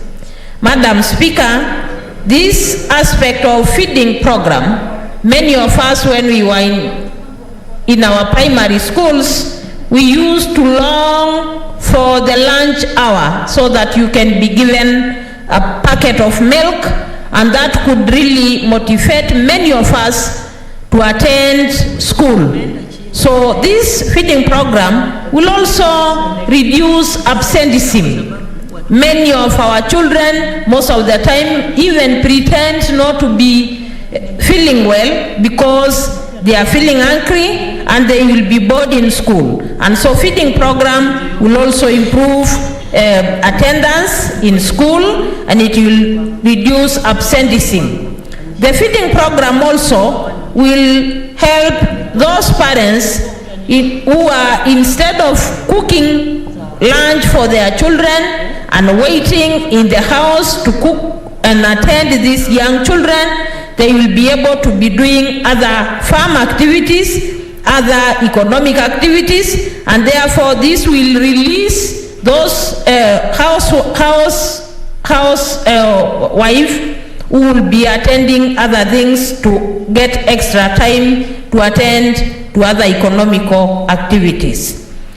The feeding program also, Madam Speaker, will help, as many have said, it will help our small-scale farmers who are dairy farmers, livestock keepers. They will get market for their milk, and therefore this will go a long way in helping our farmers to earn a living through selling this milk to our different learning institutions. Madam Speaker, finally, feeding program will also help our children in terms of improving their health status. Many of our young children, and especially from urban areas, who have no three meals in a day, will be able to have at least a small packet of milk in school, which will go a long way in improving their health. And therefore, Madam Speaker, I think this is a very timely amendment to the Basic Education Act, and I only want to urge members to pass this amendment, and I rise to support the amendment to the bill.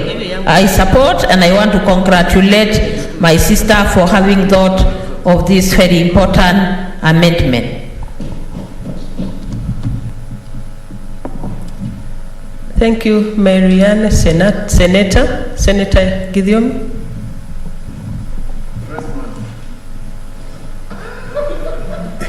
You're okay now? No, you're okay. Yes. Thank you, Madam Speaker, for giving me this opportunity. My dear friend, Senator Kalonzo, was trying to confuse me. Mutura Kalonzo. But he has not managed. Madam Speaker, I thank Senator Kwaboka for introducing these amendments to this House. I think this is the best thing that this House is going to debate this year. Madam Speaker, unfortunately, we have a funny country called Kenya. Kenya has billionaires who are not even 1,000 against very poor people who cannot afford a meal, running to 47 million. There are people in this country who sleep without eating, children who sleep without food. And Madam Speaker, if this school milk feeding program is introduced to this to schools, the primary schools, and those who have not gone to primary schools, I think it's going to help this country. We are talking of a Kenya that is made of very rich individuals who can even buy their children very expensive cars. We are talking of others who sleep without eating, not because they don't want to eat, because they cannot afford it. So it is incumbent upon government to ensure that those children are fed, even with the school milk.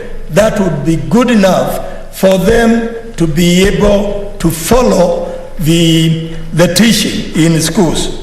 Madam Speaker, this can be a very small budget, in my view, considering how much money goes into corruption.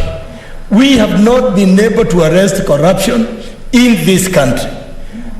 We have been rightly told that this country loses 2 billion shillings a day. That is a lot of money. We do not even need to go to that level of the 2 billion. We only need to control corruption to ensure that corruption goes below 10%, and then think of feeding these children, and we shall have the money, we shall have all that it takes to ensure that our children are well taken care of and their health is good because they are being fed with milk. Madam Speaker, we have very clever, very intelligent, very bright children who fall by the way because of the conditions that they have been put to. These children, if they are given literal feeding, like even one packet a day, they could even perhaps be the presidents of this country tomorrow. So, Madam Speaker, apart from that, the school feeding, milk feeding program would improve the economy of this country. Madam Speaker, I come from livestock farmers county, that is Nyandarua County. We have a lot of livestock, we have a lot of milk, and sometimes because of lack of market, that milk is poured on the ground because we have no market. And you are milking tomorrow, you are milking the day after. So this milk can find its own market and would improve the economy of livestock farmers, Madam Speaker. Madam Speaker, let us not assume things. Madam Speaker, we have children who cannot be able to afford, whose parents cannot be able to afford 2 meals a day. And there are very many in this country. We have a lot of money going out the treasury and then adds up to very corrupt people. So if we ensure that corruption is not done. Your time is up, Senator. Next time, Senator. Senator Naomi Wako Jilo.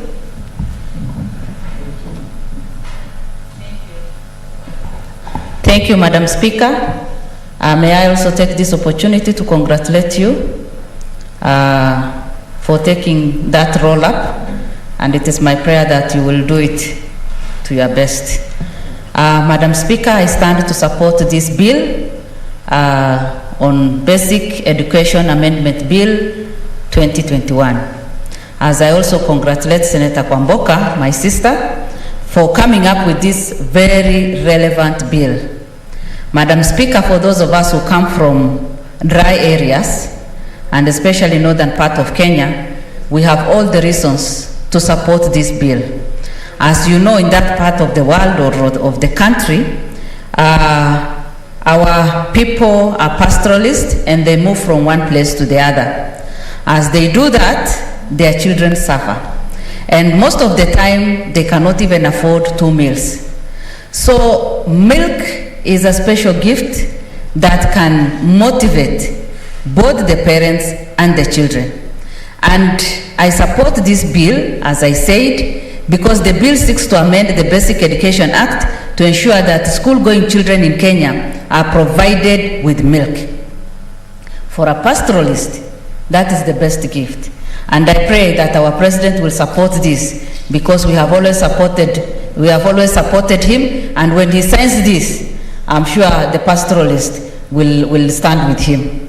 So, Madam Speaker, I support this bill because once it is implemented, the dairy sector will also be promoted because majority of the people are small-scale farmers. They have invested a lot in dairy, and by selling their milk, they'll be able to generate some good income. We'll be able to also employ some young people or even help one another. So I support the bill, as I said, and again, the people's health will be improved.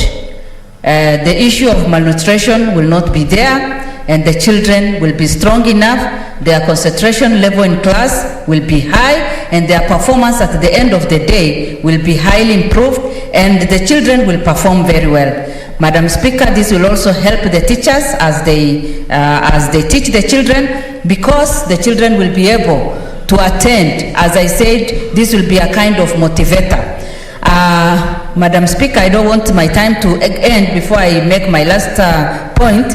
I just want to propose that as we implement this in every county, we can set up a milk packaging program whereby all the farmers or all the milk produced in that county can be sold in that county, can be packaged in that county, and then the children who go to school there can drink their own milk. That will promote the people at the grassroots.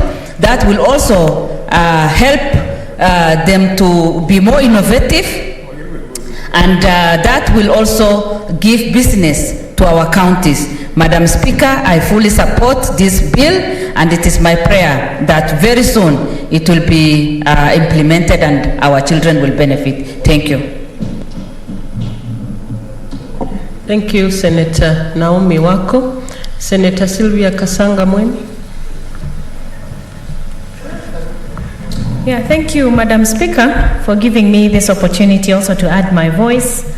Senator Kwamboka, thank you very much for this amendment. And a lot already has been said, Madam Speaker.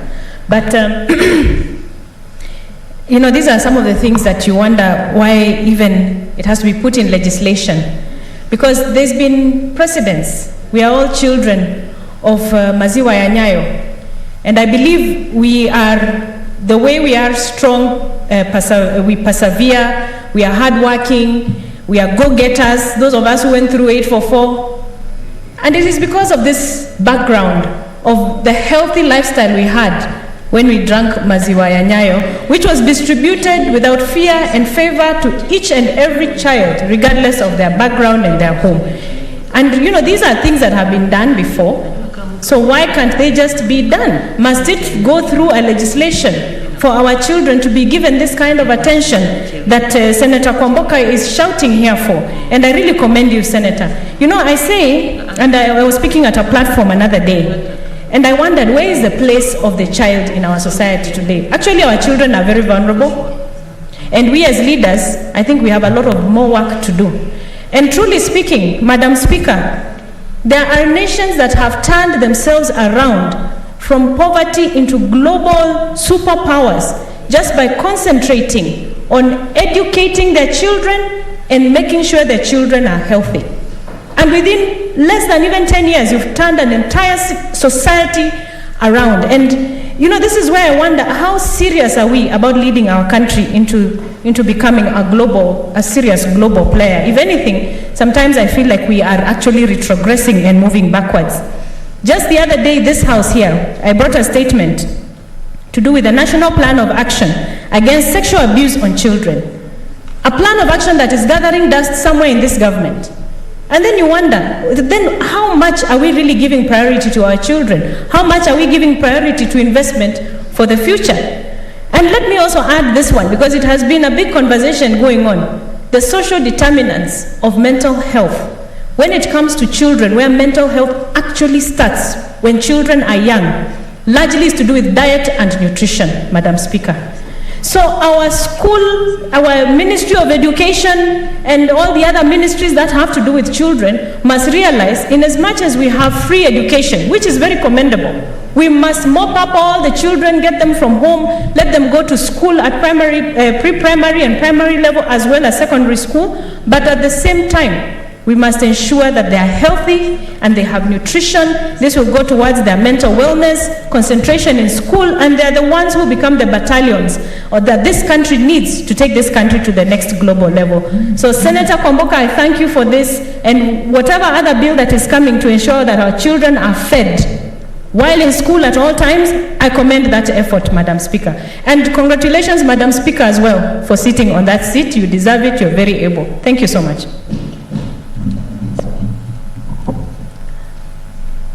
Okay. Thank you, Senator Sylvia Kasanga. Senator Aaron Cheriot, Kirui. You almost got it right, Madam Speaker. Thank you, Madam Speaker. Madam Speaker, I want to join the rest of my colleagues in congratulating our colleague, Senator Kwamboka, for a job well done. This is a very good proposal, by the way. In fact, that's why I was among those who were protesting earlier when there was the motion for the reduction of time, because I know there's a lot that this bill that we can say about this bill.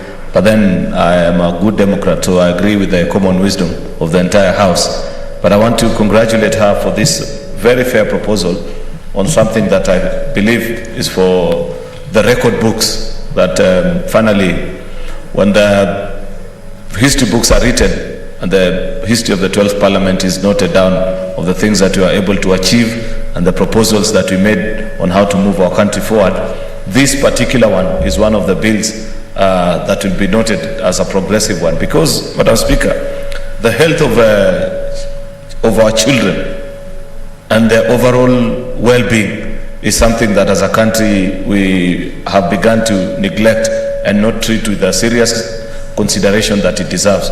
If you compare how the government, how society, how our own parents are considered and ensure that as a child you're well-fed, well-educated, in a better environment, you cannot compare that with what we are serving to the modern-day child. Madam Speaker, if it was possible back in the day to feed children, to ensure that public education was working, virtually all of us in this house are products of public education. None of us went to these academies that we speak about today, but here we are doing so well.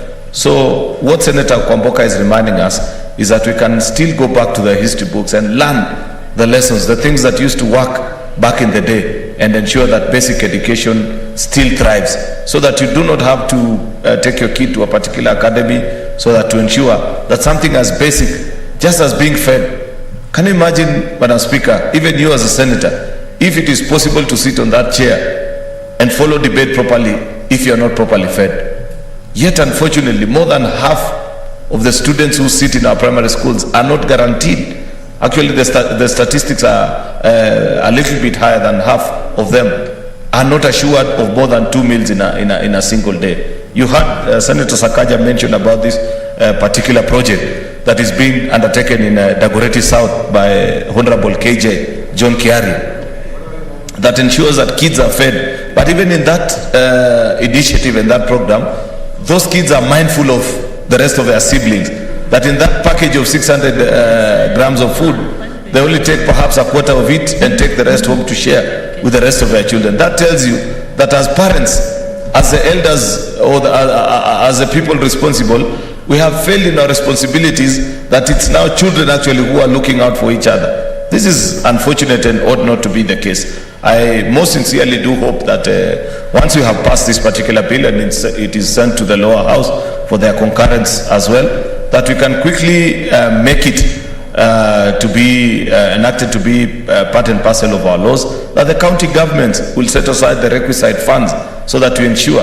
And in there also lies a business opportunity, as many of our colleague senators have observed in their contributions, Madam Speaker, that it is actually possible in a particular county that once you have generated the necessary demand, that you are assured of a market. The number of primary schools, for example, that are in a particular market are ready to purchase, then I'm sure this is what you are talking about when you say value-based agriculture, that we shall ensure that our farmers are trained to know that now there is actually an assured market for their milk, which is something that many of them are not very certain about, because the prices have been dwindling with a dairy sector that is hugely under monopoly influence in the country.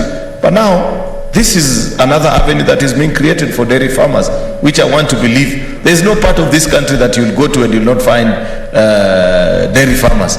I'm sure with the passage of this particular bill, it will generate more interest, so that many of the people, many of the young people who are still struggling and considering whether agriculture can generate the necessary resources for them, this is now the opportunity. So congratulations, Senator Kwaboka. Thank you, Madam Speaker. Thank you, Senator Cheriot Kipkirui. Next will be Senator Musuruve. In the meantime, Senator Samson Ongeri to prepare. He's joining us virtually.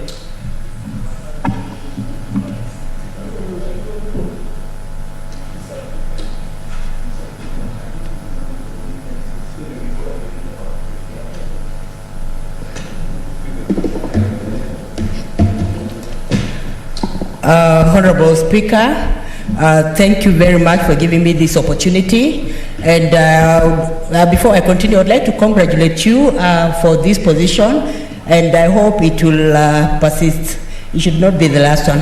Honorable Speaker, I want to thank Senator Kwamboka for coming up with this bill, and it is a bill that is timely.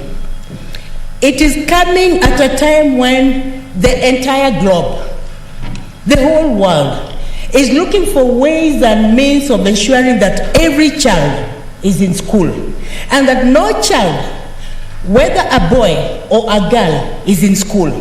And you're not only talking about being in school, but this bill will seek to ensure that even the child who is in school will be retained. Because children can go to school, but retaining them in school is another issue. So the issue of nutrition is very important. When we look at Maslow's hierarchy of needs, every human being has a need. And it has to start from the basic. There's no way you can aspire for, a need that is higher on the hierarchy if you have not satisfied that basic need. For every child that goes to school, the basic need is nutrition first. Then after that, education follows. Honorable Speaker, I want to say that the fact that this bill is proposing that all children should have food, nutrition, it is a plus for us as a country, and we have to look for mechanisms of ensuring that this bill sees the light of the day, and that money is set aside for the purpose of ensuring that every child that goes to school, whether he comes from a disadvantaged family, whether he comes from, is hard to reach, is able to get food, Honorable Speaker.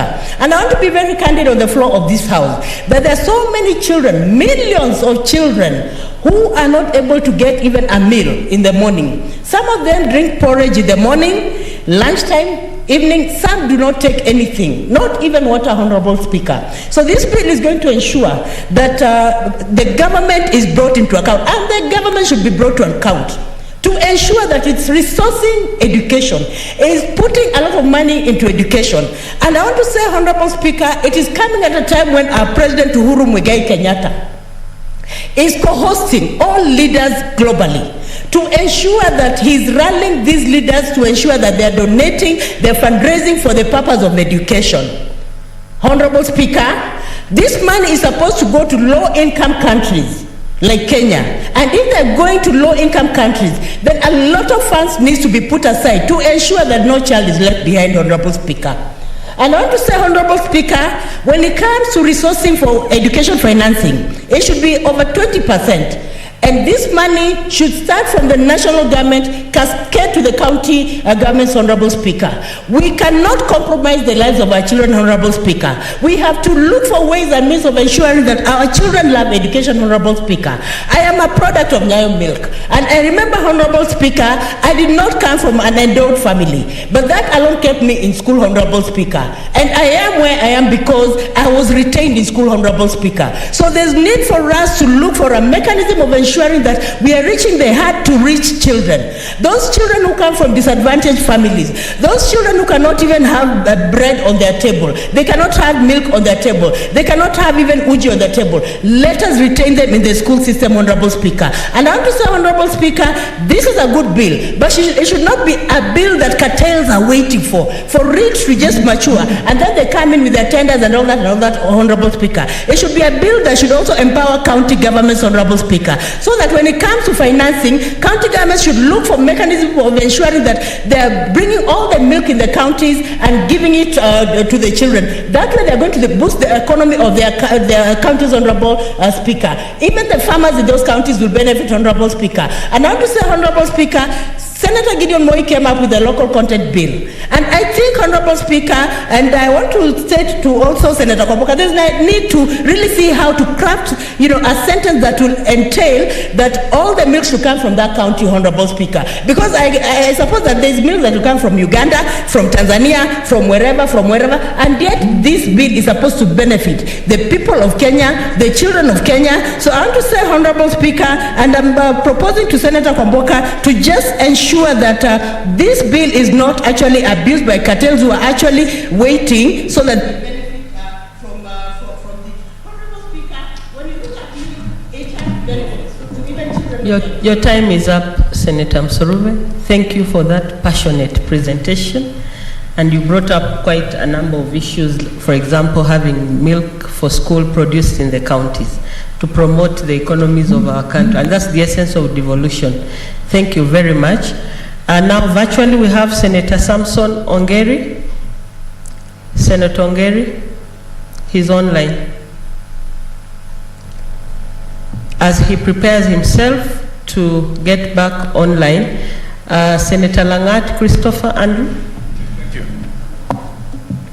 Thank you, Madam Speaker, for giving me this opportunity. I would also like to start with congratulating you in your position as of now. I want to support this particular amendment bill on basic education because it is very important, Madam Speaker. I want to say, first of all, the provision of milk at this stage of our children, this is the time whereby they are at their formative stages, where they require very important balanced diet for their physical growth and intellectual growth. So it is so important, Madam Speaker, for every nation to provide this particular milk at this particular stage, because it will help our children to develop not only physically but also cognitively. It's so important to develop these children at this particular formative stage, Madam Speaker, because unless this particular element of milk is provided at this stage, it will hamper them intellectually in their future. So it is so important, and we should not take it lightly, Madam Speaker, because this is the stage where children requires the development requires this particular supplement for their intellectual growth and more so in the development of their bones. You know, milk has an element of calcium, which is very important to these particular children at their formative stage, especially in the development of strong bones. So this is a very important bill that all of us should take it seriously, Madam Speaker. Secondly, it will also provide market for our milk locally. I want to support Senator Muzuruve when she said that it should not be a high time for the cartels to prepare such that after this particular bill has been accepted to become an act, it becomes their high time to import milk from other countries that has been processed and left to stay in stores for a long time. That might also bring a lot of health problems to our children.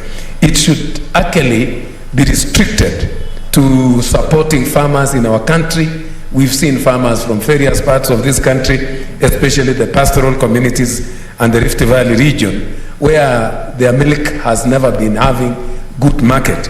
So I do support this particular bill because it will provide an internal market for our milk products in this particular country, which also will support the creation of employment to so many people who will actually go into dairy farming seriously because this will provide their livelihoods. So this is a very important bill, Madam Speaker, that we should all support it. Another one is that malnutrition in this country is very real. Me, I've witnessed this, especially when I was a lecturer in Kericho Teachers College. We used to go to schools assessing our teachers. Very early in the morning, you could more often than not see children who are really suffering. You could see malnutritionized children. Physically, their concentration level in class so low, most of them could sleep as early as 8 in the morning. So I tend to say that during the time when we was in school and this particular program was in place, I'm telling you, we were very healthy. Even during the rainy season, you could see children very healthy, playing in the field, and you could actually be happy about it. So I want to say that this particular program will ensure effective enrollment. There are so many children who are not able to go to school, especially here in Nairobi, in slums areas, because of lack of food. So this program will ensure effective enrollment in our schools and also retention. There are so many children who are not able to continue in their basic education programs normally because of shortage of food. So I'm so sure that the moment this particular program comes into existence, it will enhance effective enrollment and retention of our children in school. I also want to add that this particular bill is so important, Madam Speaker, because remember very well that our children in school, especially those particular young ones, are unable to concentrate very well and effectively in their classes. Thank you. Thank you, Dr. Langat. Senator. Next is Senator Mudhama Agnes Kavindu.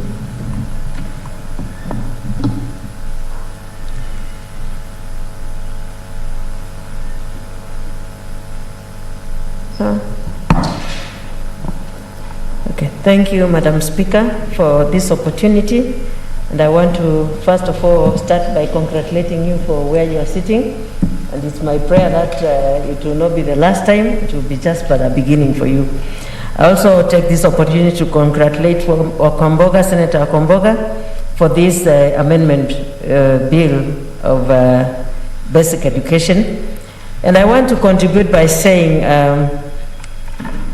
many children lack enough milk, even as from a very young, tender age.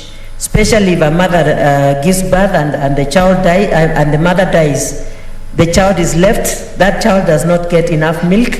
And so, and even many of them, those who come from very poor families, they are fed with this the stuff from the very tender age up to about 2 years. And after 2 years, they stop getting enough milk because the parents cannot afford.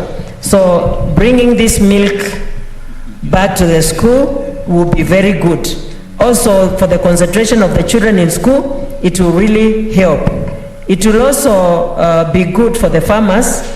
When they sell the milk, they will get money. Many of the people will get jobs through the milk.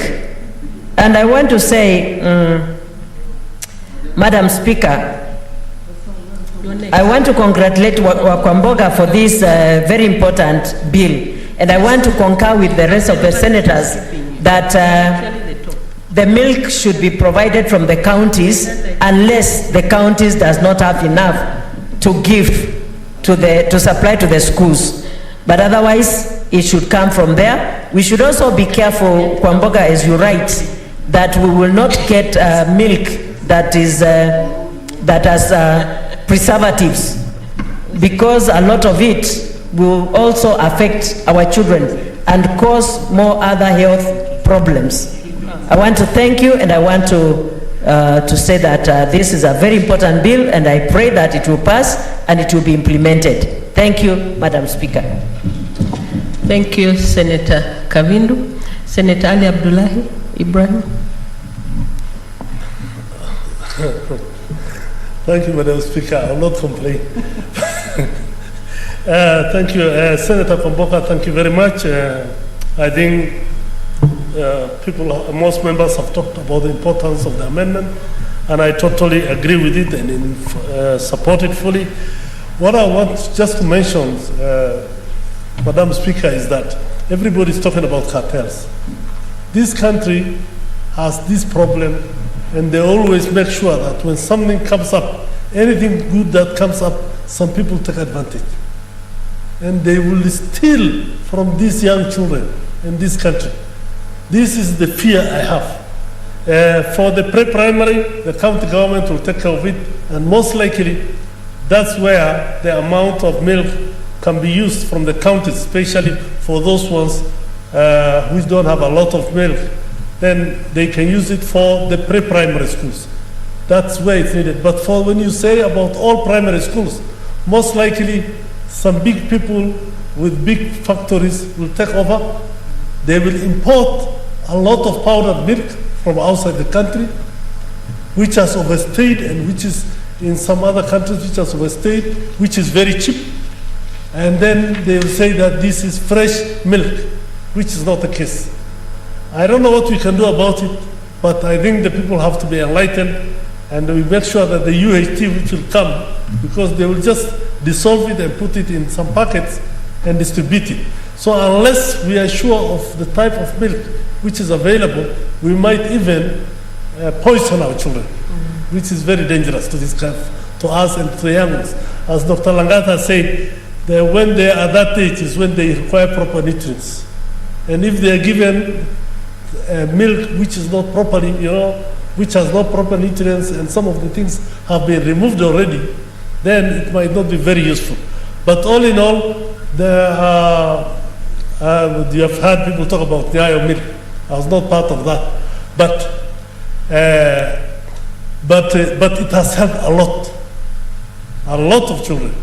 And whatever people used to say about Moi has done well when it comes to education. Very well, I would say.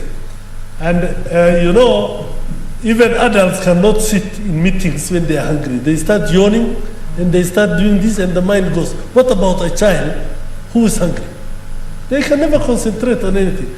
But when children are fed proper, they concentrate in the class very well, they go and play outside very well, they grow very well. And in the end result, they do very well in class and in school as well. So, Madam Speaker, I want to support those who say that the milk should come from locally, so that if there is extra which is required, then it can come from outside. But it has to be stated properly, Senator Kwamboga, even if you need to add something to this letter, that the milk for the pre-primary and the early years of primary school should be from local. Then if the milk is not enough, then it can be imported from the adjoining counties or from the other parts of the country. But if we allow some particular people, you know, there's already some sort of monopoly in this country, even right now. So the monopoly will just continue, and some few individuals will get it. We'll get the contracts from the national government and provide milk everywhere. And you know the way things are done. You can remember, you know even what's happening with the school feeding program presently. It is supposed to be there, but those chakulas don't reach the children. From here, Ministry of Education, a quota goes. When it goes to the county, another quota goes. When it goes to the teachers themselves, the headmasters, another quota goes. So possibly 20% of the school feeding program reaches the people who require to take it. And I hope the milk will not follow that suit. I remember one time there's this issue of, you know, they used to say food for these areas, remote areas and arid areas. There used to be some food which was given by the national government. And when I became an MP some time back, I went to, four of us from Wajir went to see the DC and told him, what you do, instead of bringing this maize here, and you say 1,000 per constituency, why don't you give us the milk, I mean the money, so that we do something for the youth groups and women groups? Nobody went. He agreed. We wrote a letter from the Wajir, and it was brought here. I'll give you one more minute. You conclude. When we came to see the PS at that, thank you. When we came to see the PS with that letter from the district commissioner, you know what he told us? No, we can't do anything because some of this food is coming from one food program. This one is a donation. Is this, and he completely rubbished us. And we were thinking that time because they were selling per 1,000 per bag. We were saying if it is 4 million and there was no CDF or anything, we say give every constituency 4 million per month. Then the other constituents 4 million. That it will have done a lot of good job. But why, when we came here, we are told that cannot happen because they are the ones who are using it and they were eating it. From here, it goes there, certain amount, you know. So this is what is the problem in this country. As Senator Kasanga said, we even wonder why we talk of leadership. What does this country do? What do the leaders do? Our people are going down the drain. We are suffering every day. There is no improvement in this country. As she said, we are going backwards. We are not going forward. So, Madam Speaker, I hope the people who are listening to what we are saying today will do the right thing in the future. Thank you very much.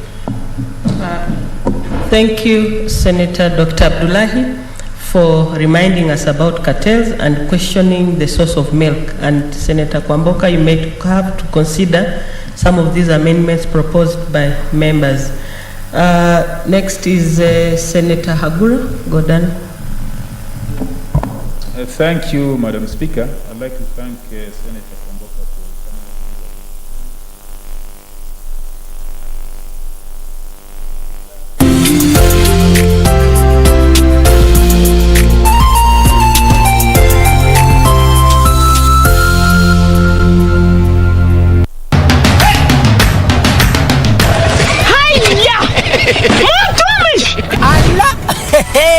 Nissan Serena ndio hii, na unaweza kuwa wewe ndio tunapikia simu. Kodi ya Nissan Serena ni NS, alafu kisha kwenye amount ni 50 bob. Hii Nissan Serena tunakupatia na shilingi 50. Kujiunga na QuickBid ni rahisi. Enda kwenye M-Pesa, bonyeza paybill, kisha weka business number 4032353. Kwenye account weka kodi ya bidhaa unayotaka na bid yako ya chini zaidi. Kwa mfano TV 16, kisha weka shilingi 20 tu kama idadi yako. Weka bid yako pia kwenye www.quickbid.co.ke. Kumbuka, bid ya chini zaidi ya kipekee ndio hununua. QuickBid, bidhaa bora kwa bei ya chini.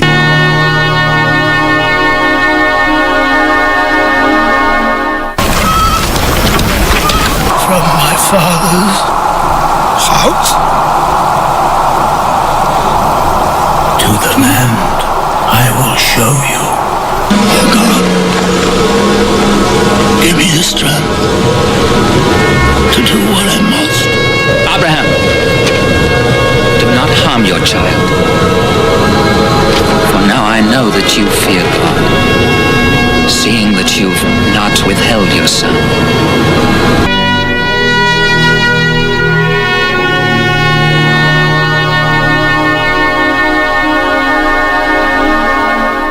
What does this number mean to you? A pack leader? A winner? Or just a number? To us, it means freshness, boldness, vibrancy and heritage. That's why at KBC Channel 1, we make it easier for you to pop up your family entertainment to a fresh, exciting and colorful bouquet.